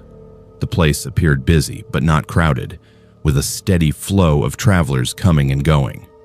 I parked near the main building and went inside to use the restroom and buy a large coffee. The facility was well maintained and brightly lit, with the kind of generic corporate atmosphere that characterizes most highway rest stops. There were families with children, truck drivers grabbing quick meals, and business travelers like myself taking breaks during long drives. After getting my coffee and using the restroom, I walked back to my car and checked my phone for messages. The time showed 6:47 p.m., which meant I would arrive in Chicago right around 8 o'clock as planned. I got back in my car and drove toward the rest area exit, ready to complete the final leg of my journey. That was when I noticed that something was wrong with the exit. Instead of leading back to the interstate highway I had been traveling on, the exit ramp seemed to curve back toward the rest area parking lot. I found myself driving in a loop that brought me right back to where I'd started, pulling up to the same parking space I had just left. Confused and slightly frustrated, I parked again and got out to look around. The rest area appeared exactly as it had before, with the same people moving around the parking lot and the same vehicles in the same locations. It was as if no time had passed at all since my previous stop. I checked my phone, and the time still showed 6:47 p.m. I walked back into the main building, thinking that perhaps I had made a wrong turn or missed a sign that would direct me to the correct exit. But when I asked the clerk at the information desk for directions to Interstate 80, he looked at me strangely and said there was no Interstate 80 in the area. He insisted that the only highway near the rest area was State Route 49, which I had never heard of. I showed him my GPS, which clearly indicated that I was supposed to be at a rest area along Interstate 80, but the device now showed no signal and could not determine my current location. This was impossible because GPS works everywhere in the continental United States, and I had been using it successfully throughout my drive. Feeling increasingly anxious, I went back to my car and tried driving toward what I thought was the correct exit. But once again, the road curved back toward the rest area, and I found myself pulling into the same parking space for the third time. My phone still showed 6:47 p.m., and everything around me appeared exactly as it had during my first visit. I began to realize that I was trapped in some kind of time loop, endlessly repeating the same few minutes at this rest area. Every time I tried to leave, I ended up back where I started, with the clock frozen at the same moment and the same people going through the same motions around me. To test this theory, I went back inside and approached a family with 2 young children who had been standing near the food court during all 3 of my visits. I asked them if they had been at the rest area for very long, and the father said they had just arrived and were planning to grab some dinner before continuing their trip to visit relatives. I went outside and waited for 20 minutes, then came back inside to find the exact same family standing in the exact same location, having the exact same conversation about grabbing dinner. When I approached them again, the father gave me the identical response he had given before, word for word, with the same inflection and gestures. Over the next several hours, I tried dozens of different approaches to escape from the time loop. I attempted to drive in different directions, tried calling for help on my cell phone, asked other travelers for assistance, and even tried walking away from the rest area on foot. Nothing worked. Every action I took eventually led me back to the same parking space at 6:47 p.m., surrounded by the same people repeating the same behaviors. The other travelers at the rest area seemed to be unaware that anything unusual was happening. They went through their routines of buying food, using restrooms, and preparing to continue their journeys, but they never actually left. They would walk toward their vehicles, get inside, and then simply reset to their original positions and start the process over again. I began to pay closer attention to the other people at the rest area, looking for clues about what might be causing this supernatural phenomenon. That was when I started noticing details that I had missed during my first few loops through the experience. Some of the travelers were wearing clothing from different time periods. There was a man in a business suit that looked like it was from the 1980s, a woman wearing a dress that appeared to be from the 1960s, and even a family whose clothing and hairstyles suggested they were from the 1950s. All of these people seemed to be from different decades, but they were all trapped in the same repeating loop at this rest area. I also noticed that many of the vehicles in the parking lot were vintage models that should not still be on the road. There were cars from the 1970s, 1980s, and 1990s, all in perfect condition despite their age. It was as if the rest area existed outside of normal time, collecting travelers from different eras and trapping them in an endless repetition of their final moments before continuing their journeys. After what felt like days of being trapped in the same few minutes, I decided to explore the rest area more thoroughly, looking for any clues about its history or the cause of the time loop. In the back of the main building, I found a small museum display about the history of the area. According to the display, the rest area had been built on the site of a tragic bus accident that occurred in 1987. A Greyhound bus carrying 37 passengers had crashed during a severe thunderstorm, killing everyone on board. The victims had been traveling from various cities across the Midwest, all bound for different destinations when their journey ended at this location. The museum display included photographs of the accident scene and biographical information about the victims. As I read through the list of names and ages, I realized that many of the people I had been seeing at the rest area matched the descriptions of those who had died in the bus crash. The family from the 1950s, the businessman from the 1980s, the woman in the 1960s dress. They were all passengers who had been killed in that accident 36 years ago. They were trapped in an eternal loop, forever preparing to continue journeys that would never be completed. I understood that I had somehow become caught in the same supernatural trap that had been holding these victims for decades. The rest area existed as a kind of purgatory, where the dead continued to go through the motions of travel without ever reaching their destinations. But I also realized that unlike the other travelers, I was still alive, and therefore might be able to break free from the loop if I could figure out how to help the trapped souls find peace.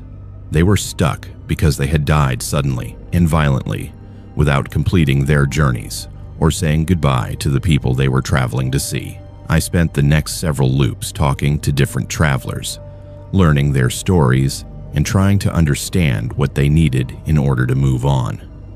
The businessman was traveling to Chicago for his daughter's wedding. The woman in the 1960s dress was going to visit her sick mother.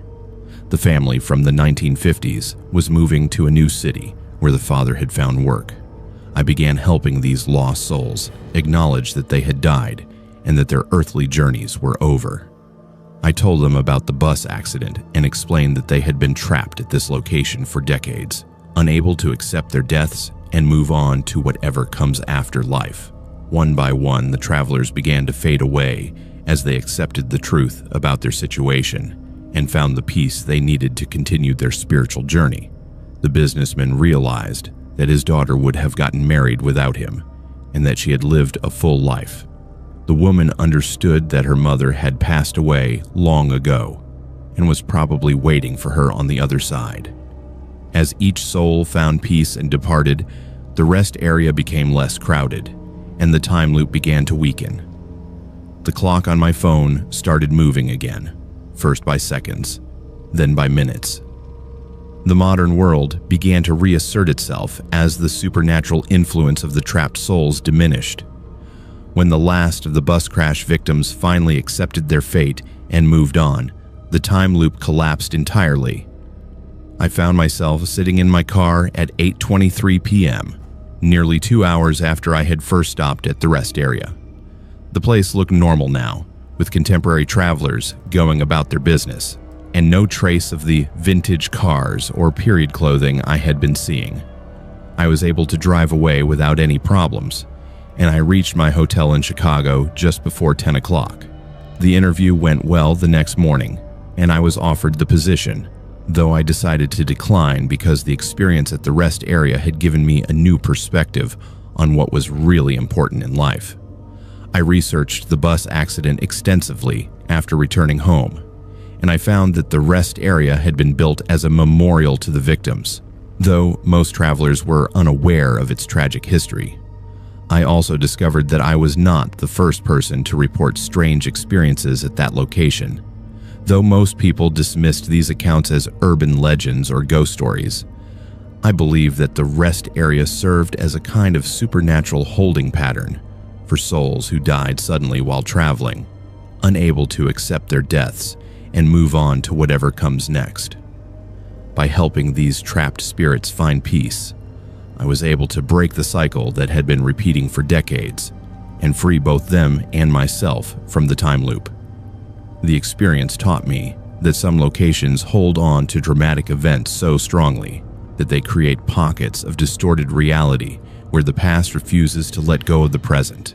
Highways and rest areas, which see thousands of travelers every day, sometimes become focal points for these supernatural phenomena when tragedy occurs. I still travel frequently for work, but I'm much more aware of the history and energy of the places where I stop. Some locations carry the weight of past events in ways that can affect sensitive individuals, and it is important to approach these places with respect for the human stories they contain. The souls I helped that night at the rest area had been trapped for over 30 years, reliving the same few minutes before their deaths in the bus crash. By acknowledging their stories and helping them understand their time on Earth was over, I was able to give them the closure they needed to continue their spiritual journey. Today, that rest area operates normally, serving thousands of travelers every month without any reports of supernatural activity. The time loop has been broken, and the victims of the 1987 bus crash are finally at peace. But I will never forget the night I spent trapped outside of time, learning that sometimes the greatest service we can provide to the dead is simply helping them understand that it is time to let go and move on. The highway between Cleveland and Chicago is just a road now, but for one night it became a bridge between life and death, past and present, holding and healing. And sometimes, when I drive past that rest area on business trips, I say a quiet prayer for all the travelers who never made it to their destinations, grateful that I was able to help some of them find their way home.